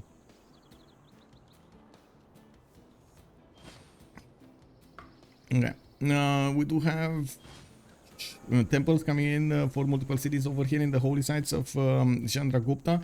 I do see he's building up more commercials for those trade routes, and Hungary is starting to lose his cities, his units levied from Kabul.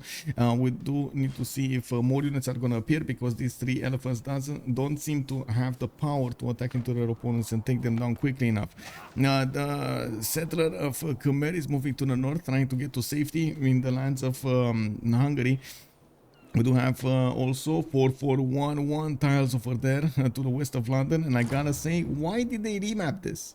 I do not understand why they remapped the first map. It was GBL wanting the remap, and it doesn't seem like it was at all worth it. They had the kill in the first one and they just let it go. I don't understand. They had the kill on England. Don't you have to build encampments anyway with Colombia for the niter and oil? Yes, but that's actually mid to late game. You don't really need it at all at the beginning of the game, so. And also, I gotta say, a lot of the times you actually want Llaneros anyway, and Llaneros corps or armies actually can hold out for a long time. It gives you the time to actually build up encampments and so on afterwards. Doesn't seem like Fish is gonna have that many horses. He's gonna need to rebuild an army, and it does look like he's also trading units over here with Khmer. Of course, much more valuable for Khmer. I would say the Khmerian units are much more valuable for him than Gran Colombia sees the value in his own units, because well, he can train them much faster. He has more cities to actually build those units, and it's much he has the advantage when it comes to this. We do have the units of also Egypt starting to move from the east side, while they, for some reason, they're not moving as fast as they should. They're also quite separated from each other. They're at the moment not gonna see that Khmerian unit move to the north and try to get to safety. Why would you play Colombia in FFA? Why not? Yeah, why not? Let's go FFA. It's pretty good, pretty good, pretty good.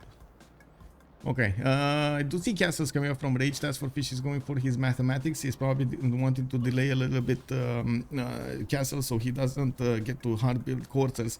That's a much heavier unit when it comes to its production requirements. We do have also some boats, some dromos coming up from Byzantium. He's gonna try to take down Kandy, which is one of Rage's city-states. Acquired city-states there. Suzerland. Colossus coming up from London. We're gonna see the players starting to scramble to get their era score points going. We are less than 10 turns away from actually seeing the next wave. Okay. It looks like 2 knights have been upgraded from the city of Iuno. We do have one of these modern chariot archers still available for him, with 1 archer and a few horses, 2-4 horses. We will see those units starting to get in and start to attack the units of Khmer, and it looks like that's exactly what's happening over here, with 2 of the units of Khmer about to go down. We do not have a unit that will immediately die. Maybe that archer, it kind of depends on the first moves, if he does manage to save the archer or not. Of course, Khmer is going to get pressure from the west side, while TaskForceFish is going to wait a little bit more to get his castles technology. He's going to build up more of those courses so he can fully take down his opponent. Okay, 1 unit, 2 units going down. No, one got out, 1 died.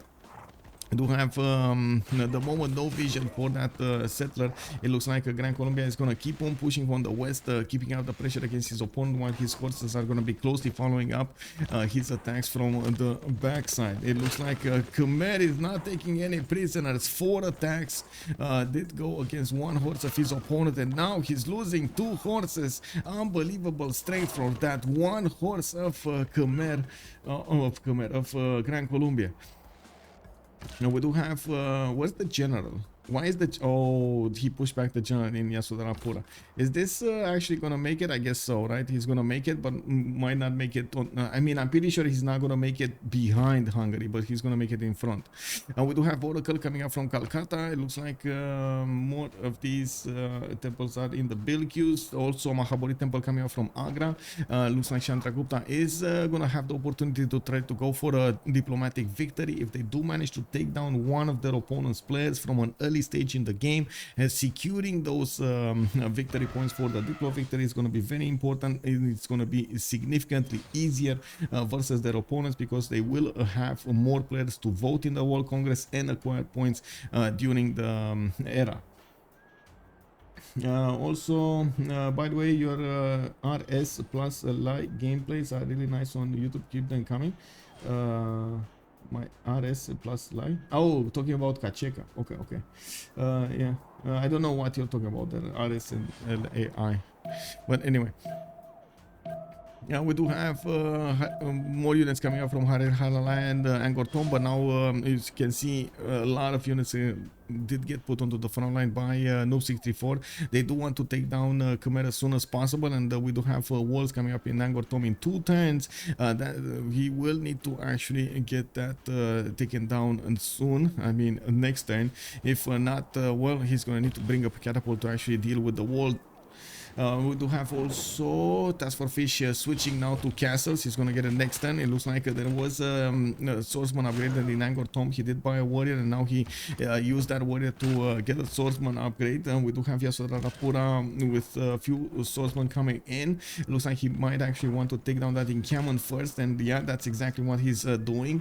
Looks like the encampment of Hariharala is taken down, while the horses of Gran Colombia are going to get some promotions. There are a few chops in the swordsman over there, and it looks like Kabul with 5 bottles next to it is going down.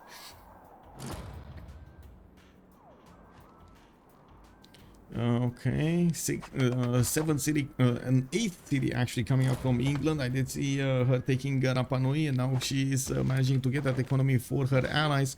Next time, TaskForceFish is going to get the opportunity to upgrade some courses, much stronger units to go against his opponent over here. But with walls coming in from 3 of the Khmerian cities, and if he does put bastions, this is going to be quite hard for his opponent to push through. He does. We will need to see both Gran Colombia and Noob 64 try to get some ranged and ideally siege units to take down these city centers.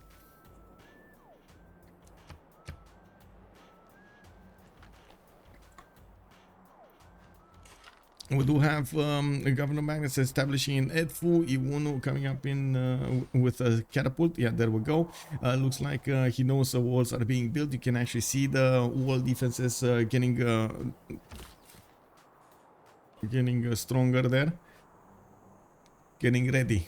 Since mathematics, we got rage mathematics. They're gonna go for their universities. They're quite far away from their opponents. They don't really need to take care of anything else other than simming at the moment. And I'm pretty sure Cynth might get the opportunity to actually flex some boats against Byzantium.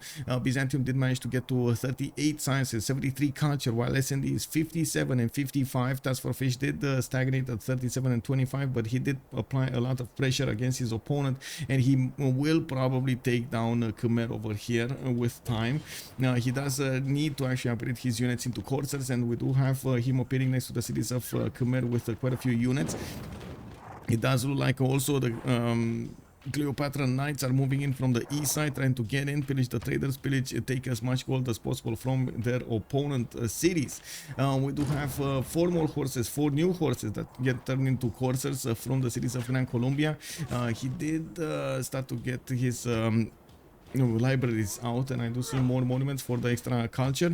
We do need to see if he's going to manage to get the golden age. The Khmerian safety center is moving to the north. We do have the upgrades of the courses in the Grand Colombian territory, and I do see on the east side over there that catapult is still waiting to get in.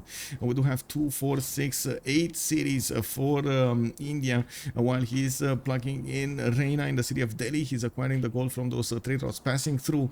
We do have Cynth generating so many of these trade routes and sending them towards her ally to get the gold in.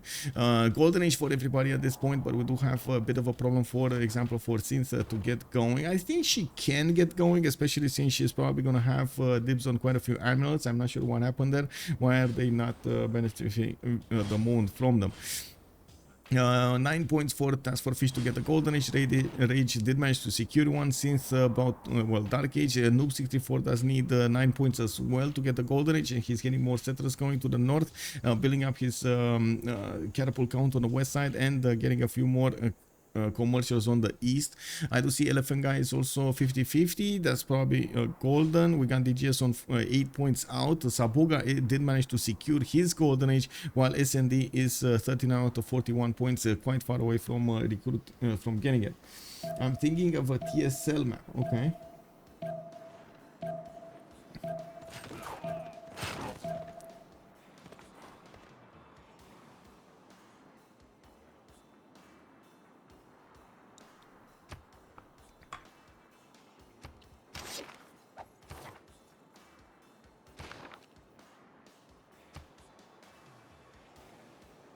Well, I'm actually very curious when this age is gonna finish, but I think we're gonna have a message, right?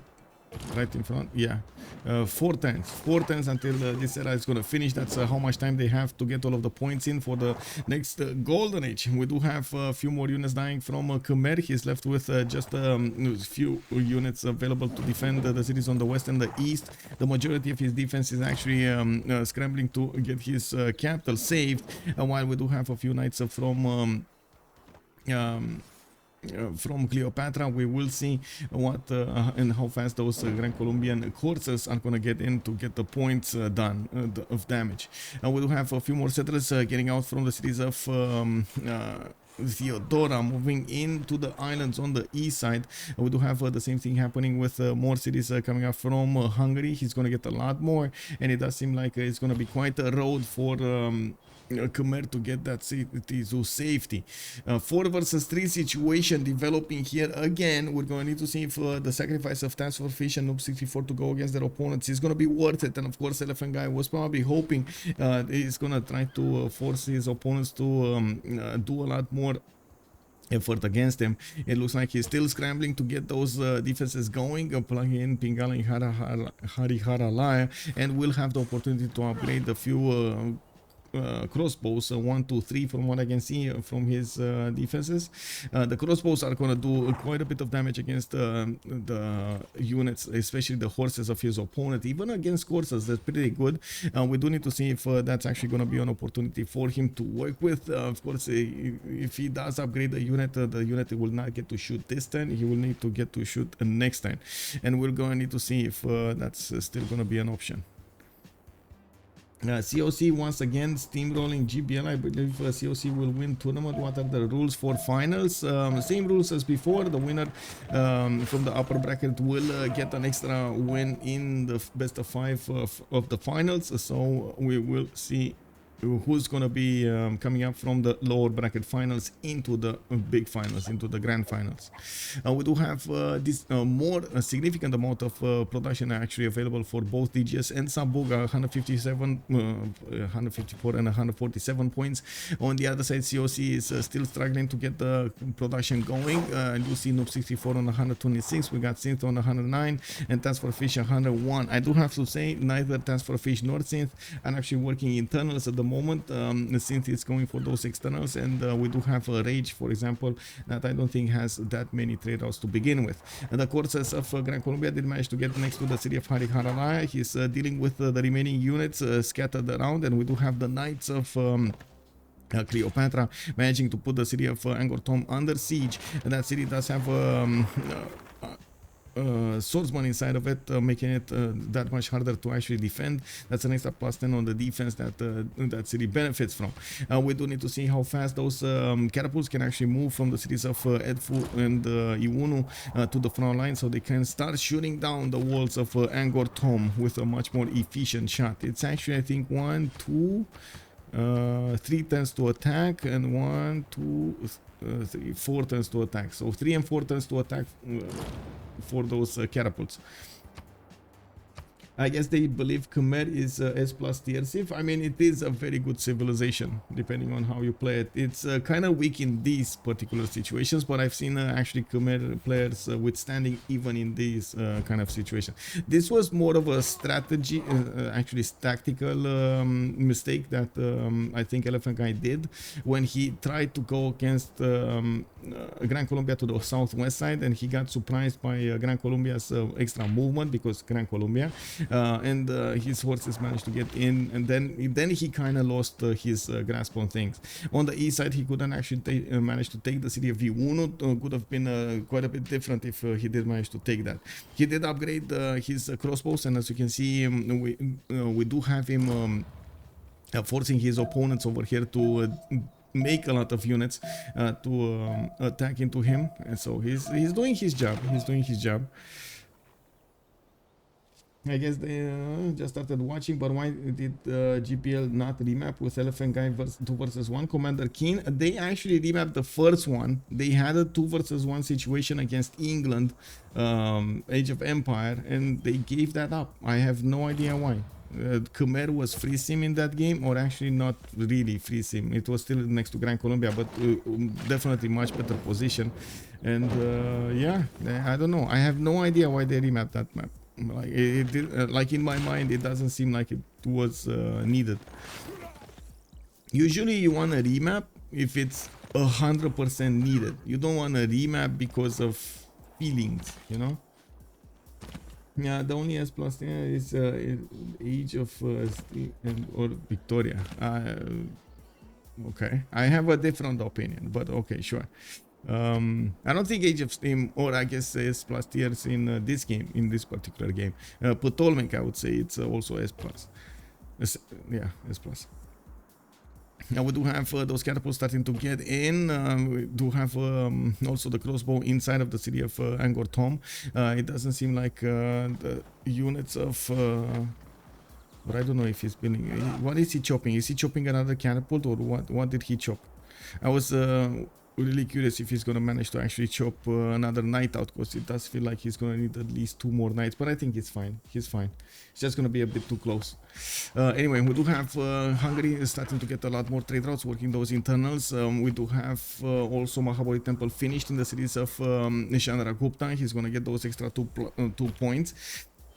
Wonder finished over here in the city of London, Colossus, which will allow her to actually get an extra trader.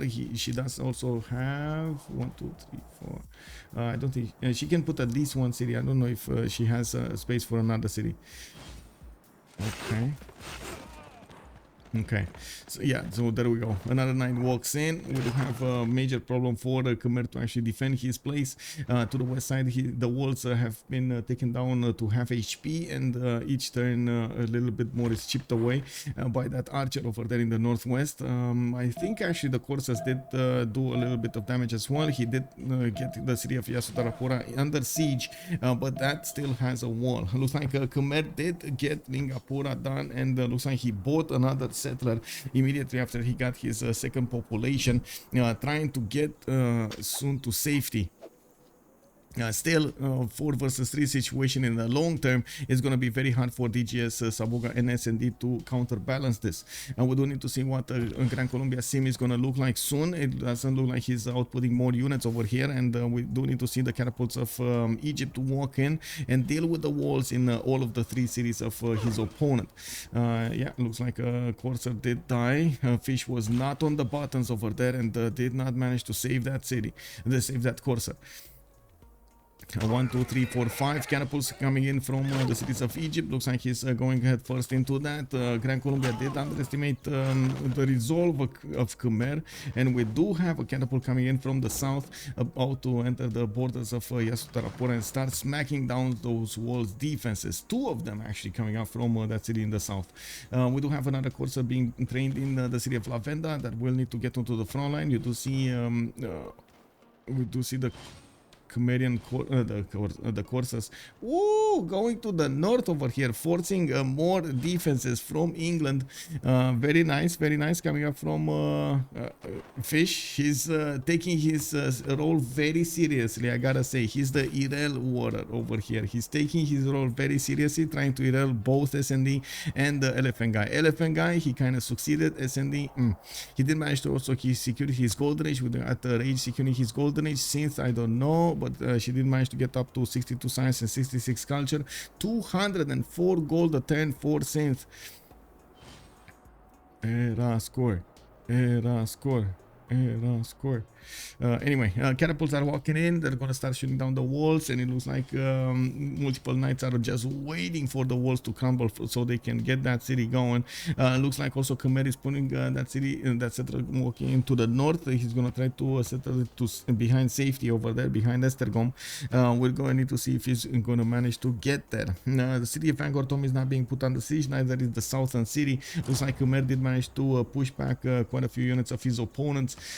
And well, he's gonna need to follow that up somehow. We do have a statue of Zeus being built over there. It looks like the corsairs of Gran Colombia are getting in. They're gonna figure out the minute arms are already upgraded in the south of Stoke-upon-Trent, and he's not gonna get in to pillage that much, but still forcing his opponent to actually build so much of a military is extremely dangerous for SND.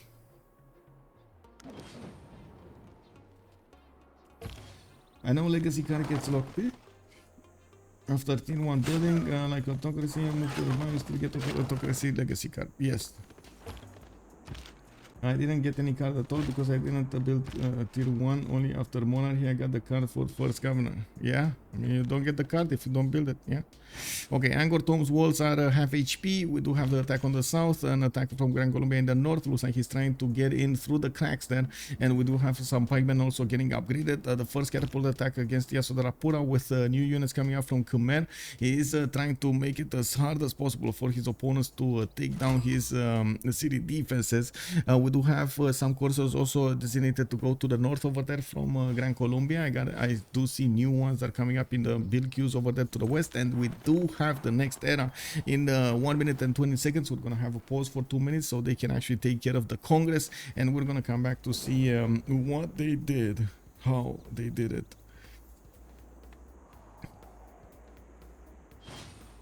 Okay, more knights upgraded, trebuchets for faster attacks there.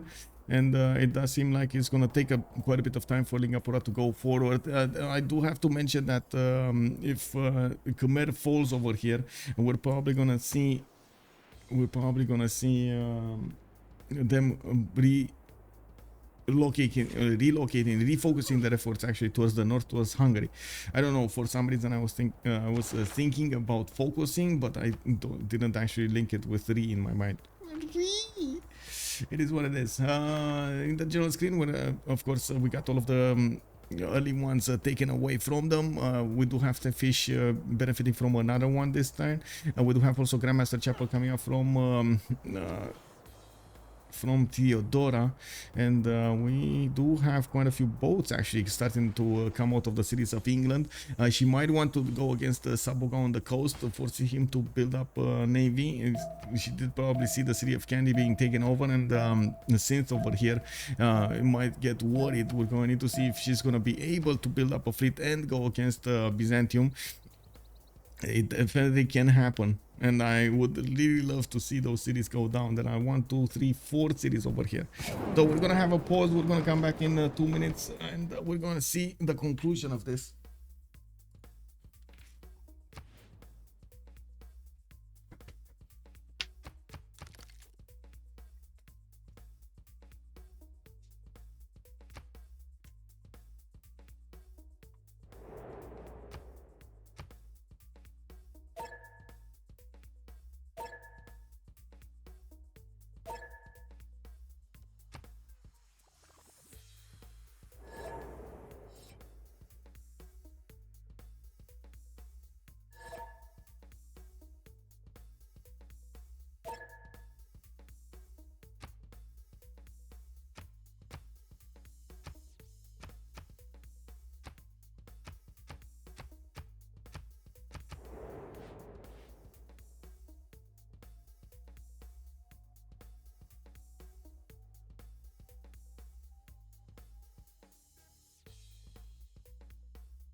So, we do have some more pillages done over here from Gran Colombia. He did manage to deal quite a bit of damage against his opponent, and it looks like that Theodora square is gonna get it.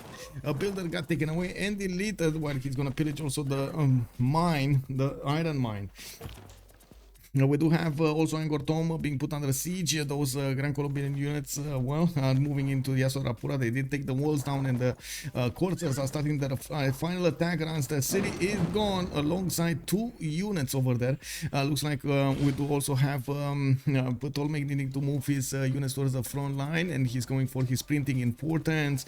He does have a general this time with them, so he can move and shoot, no problems this time. We also need to see Hariharalaya be taken down over there to the west of his territory. Let me actually take a look over here. Okay, got it. Okay. We do have new units coming up from Angortom. Looks like his city to the north is 3 turns away from finishing up wall, but it is still gonna go down. Inkama is being put down also by Hungary. He's gonna require one of his generals over there for the upcoming war between him and Noob634. Not to mention, I'm pretty sure TaskForceFish might want to get into the action there. TaskForceFish did get 2, 4, 6, 7, 8 cities, and he's probably gonna take another one from Khmer, while the capital city will be held by Ptolmeic. Ptolmeic is on 2, 4, 6, 8 cities of his own, with the 9th coming up from his opponent's capital city. Chandragupta can be said about this. We can say the same thing about Chandragupta. Did we see the era score screen for a second there to see if anybody did miss their golden age? Did we? Or am I just not mistaken? Anyway, Chandragupta is getting his Grandmaster Chapel coming up in 7 turns. We do have Holy Site being built from Kabul. More those support buildings over there on the east side. The Intelligence Agency coming up from Rakedet. He did manage to start building up a few more knights, so he can keep the war effort against the Khmer, and then pivot towards the north, go against Hungary. Oh, funny guy, thank you so much, by the way. Yes, sir. Choose outcome. It was 1 remap, and yes, you are correct. Prediction. Thank you so much. By the way, good evening, sir. Totally forgot about that. Got distracted with the game over here. Start prediction. Who will win? We do have a change of a circumstance or gold by library. Let's go for 10 minutes this time, because it seemed like well, we got through quite a few turns here. Angortom gonna be taken down, and it does look like there's only 1 city remaining from the main cities of Khmer. That's Hariharalaya. While he does have more cities in the north, it doesn't seem like he has the opportunity to attack into his former cities and take it back. His ally over there is putting knights to help out the defense against his opponent, to try to help out the city of Lingapura survive over there for the next few turns. We do have a few more courses being trained over here in the cities of Gran Colombia. Looks like he did manage to scatter the units of England all over the place. SND did get pillaged over here. He well, he lost a builder. While he's starting to get new builders out, he did put building up the statue of Zeus for a little time. We'll see what he's gonna do with it. I do see he's starting to acquire a few great writers, which is gonna be nice. More of these theater squares are gonna finish, and he's gonna get more points to a theater square units points. Bigger fleet coming up from Cynth, deployed to the west side. She doesn't have yet the careful technology. She's going for construction in 1 turn, while TaskForceFish is gonna try to get printing. He's gonna get boosted by Noob634 in 3 turns. We do have also Indian attack going against Byzantium here, with the Varus. He's managing to put quite a bit of damage against his opponent in the eel stab. It looks like Rage did get 80 science and 82 culture, while Sabuga is on 62 and 126 culture. I do see Sabuga also on 228 faith a turn, and he does have the ability to buy out units with faith, which is very important at this point in the game. We do have DGS jumping up to 136 science with 67 culture, probably working on free inquiry golden age. This time he's also on 200 production, while Cynth with her free inquiry is on 118 points of science with 44 culture. Okay, quite a few units from the courses of Gran Colombia are actually quite low HP this time. Quite low HP. I don't know what to say, man. Very low HP. That seems like a problem. Angkor Thom is gonna keep on pushing through, especially with the abilities of those trebuchets to do so much damage against the walls of Hariharalaya. There shouldn't be a problem for them actually to take down the final defenses of Hariharalaya, even with Governor Victor's support. We do have the knights with a lot of damage. We got also the units of Gran Colombia with a lot of damage, and those trebuchets are just gonna smash through the wall defenses without any issues. Kacheka had 1984 points, all for ZOC. Yeah, I mean, all for Zok, man. I guess it is what it is. A change of circumstance, we should say. Yeah, we do have quite a few knights being prepared over here in the cities of Hungary. I do see 1, 2, 3, 4, 5, 6 pre-builds coming around from the northern cities of Hungary. The city of Sena is not being defended, but there is a knight being deployed over there. There are a few chokes that he needs to take care of, and the Byzantium does seem like he did manage to get knights out. That's going to be pretty powerful. We do have the Varus managing to take a builder from his opponent, while he does have the opportunity to take one of these horses down. He's not really that happy attacking with them right now. They do have the charge ability against that horse, giving them an extra +10 against it, and I gotta say Sabuga is making a very terrible mistake over here, putting that unit under fortify. Words of religion activated. Rage, does he have words of religion? No, he doesn't have. He needs an extra +4. Yeah, he needs it. He has the card, but he needs to plug it in. Speaking of COC, what's that? The copy pasta. Good evening, sir. I don't know what the copy pasta. Good evening, Fabius, by the way. Guten Abend. Hello. Hello. Okay, intelligence agency finishing up in alpha. We do have a few more campuses coming around from him. TaskForceFish is actually benefiting from open Russian voice. I'm pretty sure 57 science and 52 culture. We do have Noob 64 and 72 science and 67 culture. He has a problem with Hungary getting quite big over there in the north. They're going to need to withstand the Hungarian attack in the upcoming stage of the game. Liverpool coming up with a statue of Zeus in 6 turns. That's actually going to give him a lot of spearmen, 3 spearmen with 3 archers and 1 battering ram. It significantly increases his army count, and his ability to get new anti-cav units is going to be beefed up with an extra, what, 25% I believe, or something, extra more production. That's quite big. That's significant. Significant. Okay. Okay, Okari Harala, we got the walls taking damage from those Gran Colombian units. It looks like Gran Colombia is starting to get in with a few more units and trying to defend himself over there as well against the remaining units of Khmer, while the trebuchets of Cleopatra are still moving towards the west side there. We do have the defense of Chandragupta moving a little bit back, especially with the arrival of the knights. It doesn't look like they can actually do damage, but they did manage to force Sabuga to buy a few units and put a little bit more pressure on his goal per turn. That's still quite big, We got a few harbors coming around from Sabuga, and I do see Cynth at the moment did not actually get her technology to build those caravels. It would be very important to actually attack Sabuga on the coast. Oh, she does have the caravels. She does have the caravels. Does she? Oh, okay, she has a few caravels and she has a settler. Major attack happening over here soon between the nation of oh my god, Hungary is getting a city there. Okay, I guess he's trying. That COC thing. What was the COC thing? We don't know about the COC thing. What is the COC thing? Okay. Okay, we do have Hungary also getting Zen meditation over there, I believe, so he can get some more amenities in his territory. I didn't see anybody actually going for Colosseum yet, and we might actually see it coming, but it's not there yet. Hariharalaya's walls are going down. Lingapura is going to get some defenses. There's another safety settler moving towards the north, while I do see Birmingham is building the Great Lighthouse for some extra points over there. Big British COC. Yeah, let's go, go, go. Well, it's what Britain with whoa, anonymous gift dropped another 5 subs. Thank you, sir. Thank you, sir. Oh my god, we're getting so close, guys. This month, man, it's unbelievable. This month. Oh my god, thank you so much. I Labar, we got the bubble tour, we got the Arward 11 in Chile S4M, and Alex 2005 getting the gifts over here. Welcome, sirs. Welcome to the Dreamers.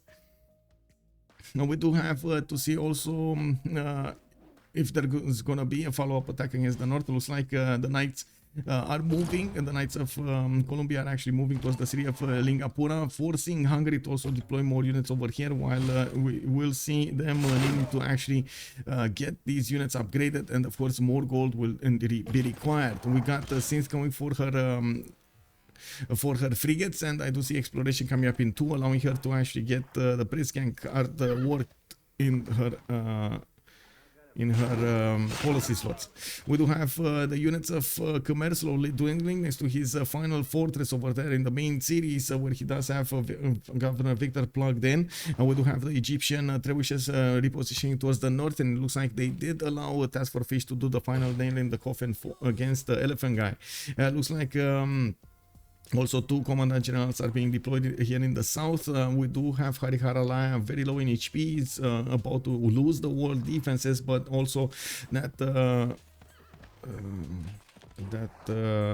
catapult got taken down. Hariharalaya's wall shots over there dealt quite a bit of damage, especially with crossbow strength. Commander King also saying Sabuga going cartography with not a lot of pre-builds. Yeah, I did notice. And that's gonna be a really big issue. We'll see. Sabuga going 410s cartography. Yeah.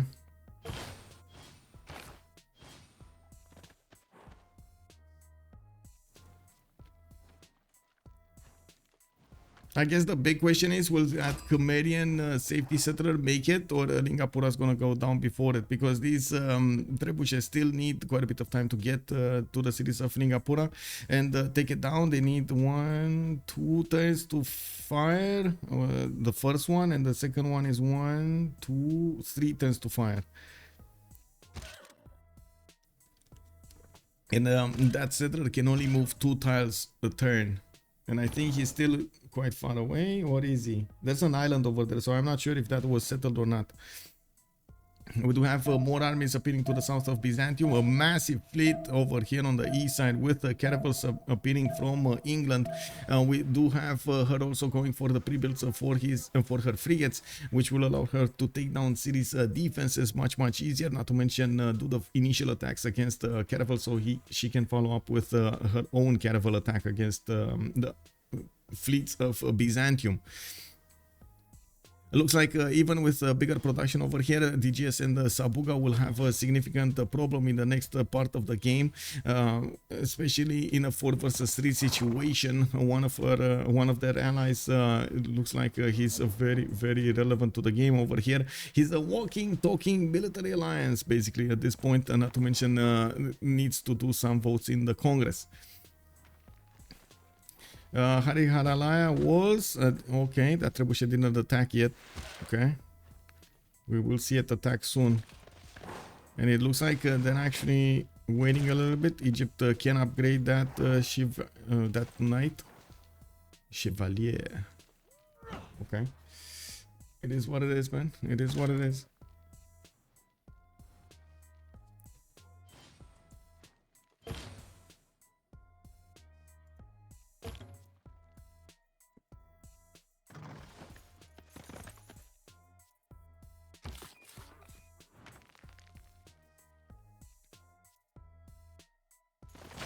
Okay, catapult attack. Hariharalaya is very low HP, and it does look like the forces of Gran Colombia are taking care of that military there in the south. We do also see an attack over there in the middle, which I'm not sure exactly what happened, but Noob 64 is starting to reposition his units. He needs to get that trebuchet moved forward, and actually all of them moving forward, so he can attack into Lingapura properly. The first one will get to attack next turn. We do have Khmer and swordsman in that city center. We do have more units coming up from Hungary at the moment, and it does look like with his own knights, Hungary is going to do quite a bit of damage against the offensive force. There are a significant amount of knights with promotions available for Cleopatra to use, and Noob 64 should be able to take down Lingapura. We do have Hariharalaya also about to fall. It looks like in the north. Let's see. Oh, it's not quick. It's like 4 turns away from from settling. And these trebuchets should be able to take the walls down. It's all about Hungary actually doing the damage against Cleopatra if they want to save this city. There are 3 knights here with a crossbow and 3 horses. Well, the horses cannot attack into the knights unless they're very, very low HP. We'll see. We'll see. Noob 64 needs to be careful about his first moves. That very weak knight needs to get out of the way, and then get his trebuchet shots as soon as possible against Lingapura. More pillages done in the cities of England. It looks like a few scattered coursers did manage to use their extra movement and attack their opponents there. Looks like, yeah, there we go. They did pillage the trader and did manage to do some damage against the mine and the theater square. Very nice. Yeah, there we go. We do have this knight getting out. Hariharalaya did get taken down, and Gran Colombia finishes the war against his opponent. We do have Lingapura still needing to take the shot from the Gran Colombian, from the trebuchet of his opponent. I would really love to also see what Cynth is doing, preparing that attack. I don't see the city actually established over there, but she probably has the settler very, very close to that connection city that she could settle towards Sabuga. Sabuga is 2 turns away cartography, and I did see quite a few galleys coming out. I don't think he has a lot of admirals though, not that he have a lot of admiral points to work with. It's very important to actually get those admirals if you want to do any kind of war on the seas. We do have admirals over here from England. I do see a Sea Dog fleet is also available for her to use against her opponent. And actually now there is a significant amount of boats, but if they don't benefit from admiral, that's still gonna be a major advantage for Cynth. She has the numbers and she has the technology and she has the gold. Actually, let's see, 2 turns. Okay, Sabuga, he's getting that going. I do see harbors coming in, but again, I don't see a single admiral there. Is this gonna be a last move attack with the trebuchet? Kinda looks like it. Okay, settler is about 3 turns from settling. 3 or 4 turns from settling in a correct position. Panda finishing up the Grand Master Chapel. I don't think Rage has that much faith, but he definitely has quite a bit of it to attack with. And this Nightman Trebuchet, hello. Okay, there we go. He's moving in. He's getting the shot in Lingapura. That city is losing almost all of its wall defense. Next turn, he's gonna lose all of it, and we still have the safety settler of Khmer trying to get to safety to the north. He picked up. Oh my God, this city is going down. Next turn, that city is going down, and it's gonna be a 4 versus 3 situation again, with Khmer being taken out very early from the game. Turn 63.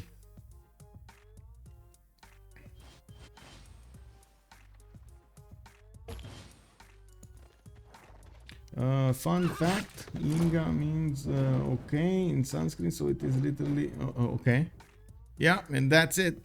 1 player taken out from the game. We do have Elaphantguy leaving the scene, and a 4 versus 3 situation with an advantage for COC at the moment. We do have the armies of Ptolmeic moving in towards their opponents over here, moving in towards the cities of Esztergom and to the west side there. We do have the big fleet of Cynth managing to get in here. And wait, she did manage to acquire a boat on the other side. Lol. Oh, they locked the admirals. They locked the admirals between the two. Okay. And this is medieval one. Okay.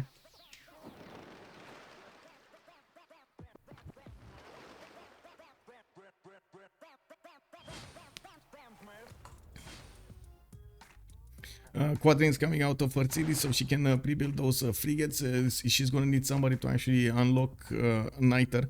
I do see Newton is also up, and we do have quite a race for it. Now in the cities of Hungary, well, Hungary is gonna need to start building up a massive military. He did try to attack a little bit the city of Sena, where there is general deployed for Ptolmeic, and we do have multiple black armies coming out from the city of Pest, and that one on the east that I don't know exactly what it is, what the name is. We do have also industrial zones coming around here, and looking at the tech side, we do have a DGS going for tactics.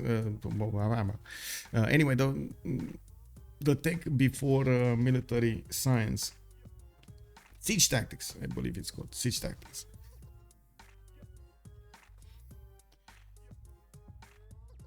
Eleanor England did get damaged quite a bit.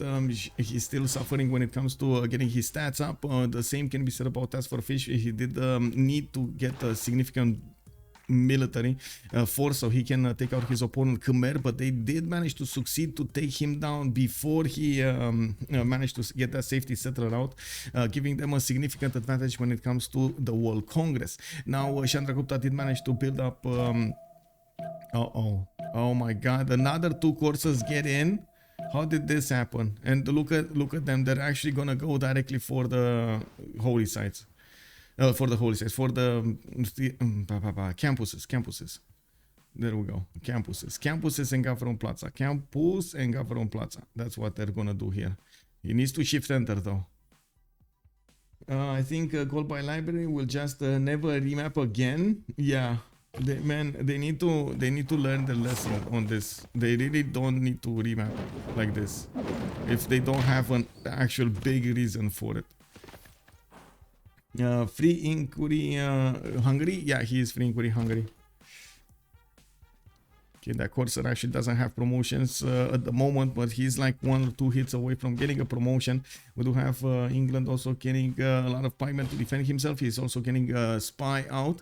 TaskForceFish is 6 turns away from getting military science, and he's going to need to recover the health of multiple units there to keep up his offense. We do have Chandragupta getting that position over his opponent. It's just a matter of time until also England is going to manage to get the Coronation City going. I'm actually a bit surprised she is choosing that particular location instead of the one 2 tiles to the north, but anyway, it is what it is. A few more bows could have been deployed. This is a 1 tile choke, and it's gonna be quite hard to push through. Good thing is she does have the benefits of that Sea Dog to do the damage.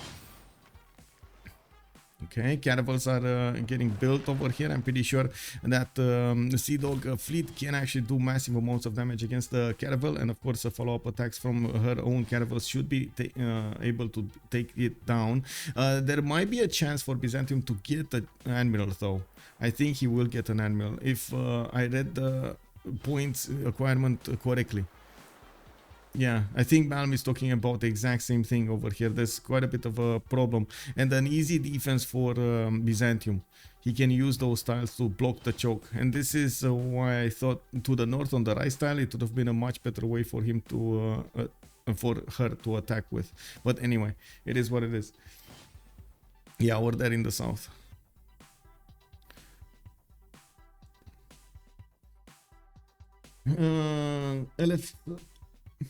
LFS Jong B, hello there sir, good evening. I mean, Khmer was very close to Colombia as well on the first map. I think that there was their reason to remap. They just got incredibly unlucky.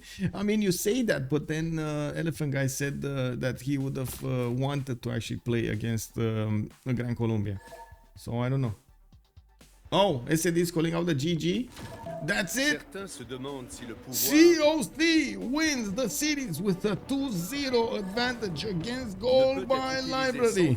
It looks like they managed to stomp their feet on the ground and got the win in this phase 4. Oh my god, they're gonna go next against Creditos de la Vega in the next week to figure out who's gonna go in the grand finals. Unbelievable. Oh my. 7 Cs.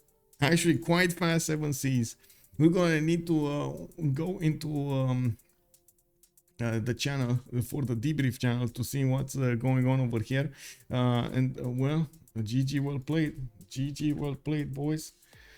What can I say? COC wins. Big COC win again. Yeah, they're coming back, man. They're coming back as the COC we know and love. Let's actually see what's happening over here. I need to update the website really quickly. Just looking, by the way, just looking if there's somebody in the debrief skin moving there.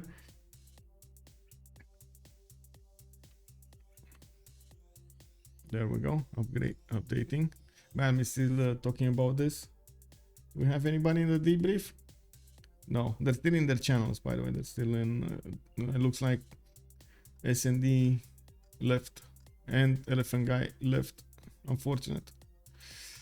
Really unfortunate. I would have loved to hear them out. Maybe they're gonna join us. Just waiting over here. Okay, there we go. GG well played.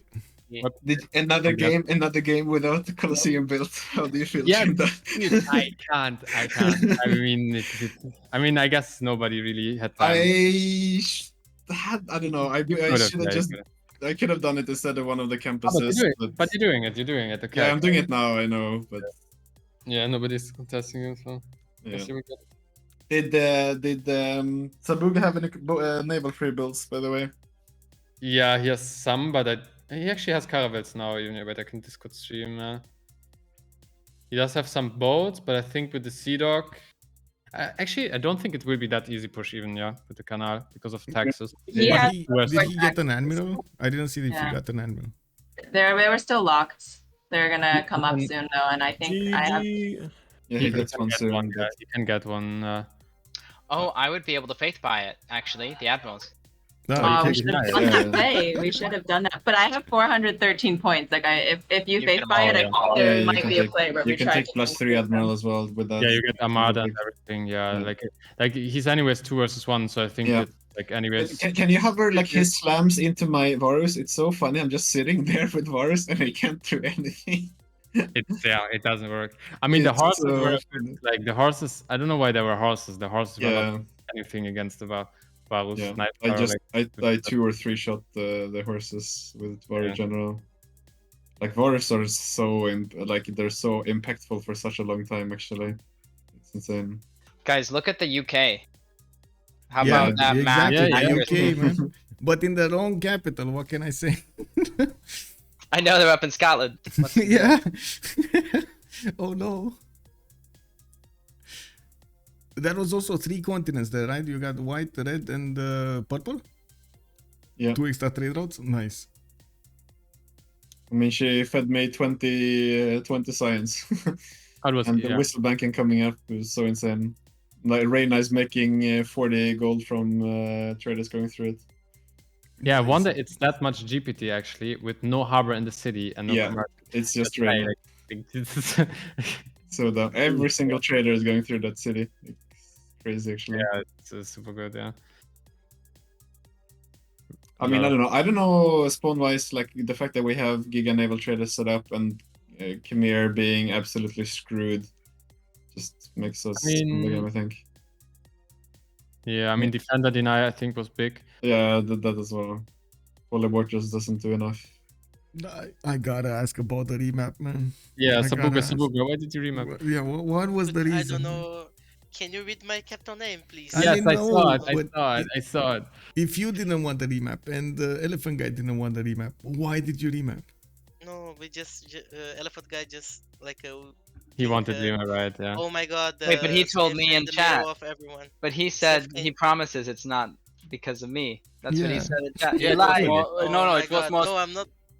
It was more player feeling. Like if Cynth isn't on a course with Sabuga, like this is really bad position for us because Cynth is S&D for us, and then you actually can go naval and land at the same time and can elephant and can later come with caravels on S&D. And like we didn't like the position you were in and No, but rage. Cynth was on the Sabuga coast. Yeah, then it maybe was bad, but we was dead there. didn't see enough. Since you was could in a have 3 yes. versus 1.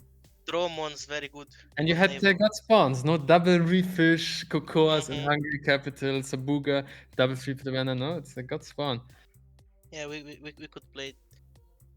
I mean, we kind of assumed you would remap just because you have Khmer really close to Gran Colombia. We didn't really know anything else. Yes, this is the Like, one of the points. Like, but this map is really close to Colombia anyway, so Yeah, and Mm. Khmer is kind of fine. Like I think England is the worst next to Colombia and Hungary, but this stuff, like in theory, you can just go and camp and yes, because it's monumentary, right? You can chop Yeah. units and Yeah. Khmer is a lot of tempo.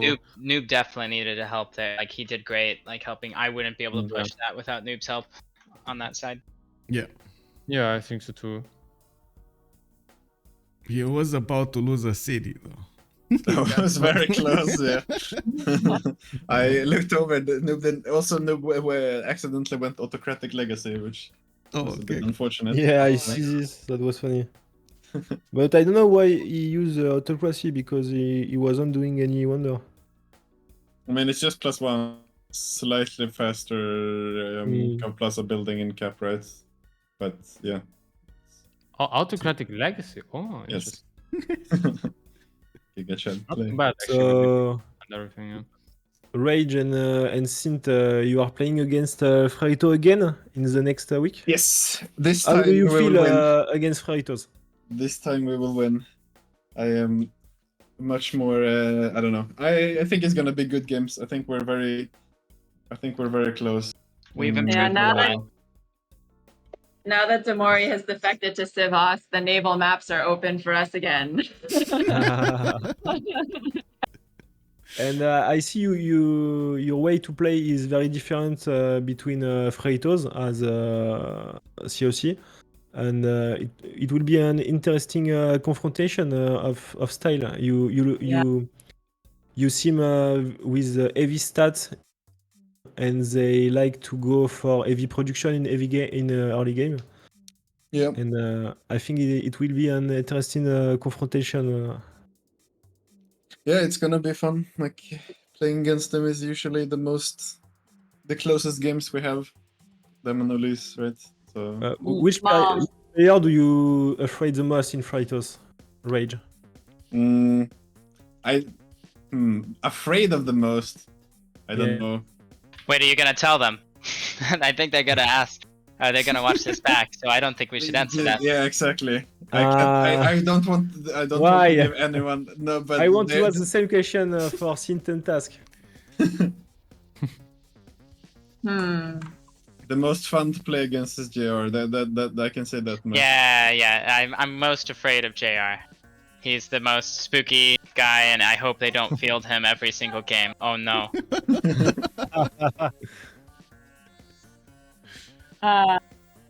You know, there was a big debate, and I love to hear the French caster's take, the German caster's take, and Michael's take on this. So Demori gave me a lot of shit for going Moksha opener here. And I think... Because he always goes Magnus every game, of course. Yeah, he does, of course. But here's my thinking, like, if the you're amount going... of gold you made from like turn 25 to 30 was insane. Like, I think it's definitely good with full externals here. Yeah, and I mean, with full externals, I think there's a case to be made still for Magnus, especially if you're going Ancestral to get the promo and all that stuff. But I feel like between the early triple Amani on Auckland and also Moksha allows you to get to Civil faster. Yeah. Like, I actually feel like Moksha is the better play here, but I would love to hear the caster's take on this too. I think for what you did was perfect because you got the gold, but for late game simming, it's much better to start off with Magnus. Yeah, but you can do your Magnus, like it establishes in Sheffield and 2, and then all my upcoming Gov titles, you know, same thing. by the time my industrial zones are up, I feel like that's when Magnus gets good, right? I don't know. No, I mean it's the just tempo, for you get if you there go much Magnus faster. in. Yeah, I mean if you want to do Magnus, it's just for the internal traders, and you Yes. push. Like you would be more cities and more production by now, but I think the gold carries us a lot. Like allowed us to buy horse for noob and buy a fuck ton more traders and just buy builders and buy everything. So I think in this case it's. Wait, people were buying builders? Wait, No, I didn't get buy. to buy No, builders. I didn't. I just assume you bought build. I faith bought. I bought a builder or two or three. Yes. Yeah, but with fake too, no? Yes, I bought one with gold. Yeah, just But you one have a with gold. discount as well, so it's fine. Yeah, I think it's Monumentality. okay. Monumentality. Yeah. Well, good luck with your next games, guys. Well, GG, well Thank you. played. GG. See you. Thank you. GG. See you. I'm out as well. GG. Bye bye DGS, bye bye Suguba. Well So there we have it. We heard from them. They're gonna field a team against Ferritos de la Vega. We don't know who is gonna play from Ferritos. We don't know who is gonna play from COC, but it's definitely gonna be a big matchup next week in the CWC Season 8 with the Grand Finals showing up in 2 weeks from now. This is gonna be amazing. We do have to open up the channels for them soon so they can actually get to synchronize their timelines, and we're going to need to see exactly when those games are going to be put in the schedule. Thank you so much everybody for everything. Much appreciated anonymous gifter for those 5 gifted subs. Much appreciated also for the subs, for the primes, for everything that you shown support for the channel. I do hope we're going to see each other in the next streams. I don't know when they will be, but I do have my eyes open over there in multiple channels, so we get to see exactly who's training, who's getting the matches going for that next phase in the CWC qualifiers. We do need to see also these games, and of course I'm gonna come back with that information for you on Discord probably first, and then I'm gonna try to get it on Twitch. Thank you so much, by the way, for your presence over here. If you're coming up from YouTube, please throw this thumbs up, and I do hope we're gonna see each other on the live stream on twitch.tv/OnSpotTV. Don't forget to actually click on that subscribe button and on the ding ding so you can actually get all of the notifications from the channel whenever the movies are gonna go out, and of course on Twitch when I'm starting to live stream. I do have notifications open up, of course, in my Discord. You have different channels with different roles for you, so you get the notifications for the schedules, and at the same time for those upcoming games. Thank you so much for everything. Let's see each other next time. Bye bye.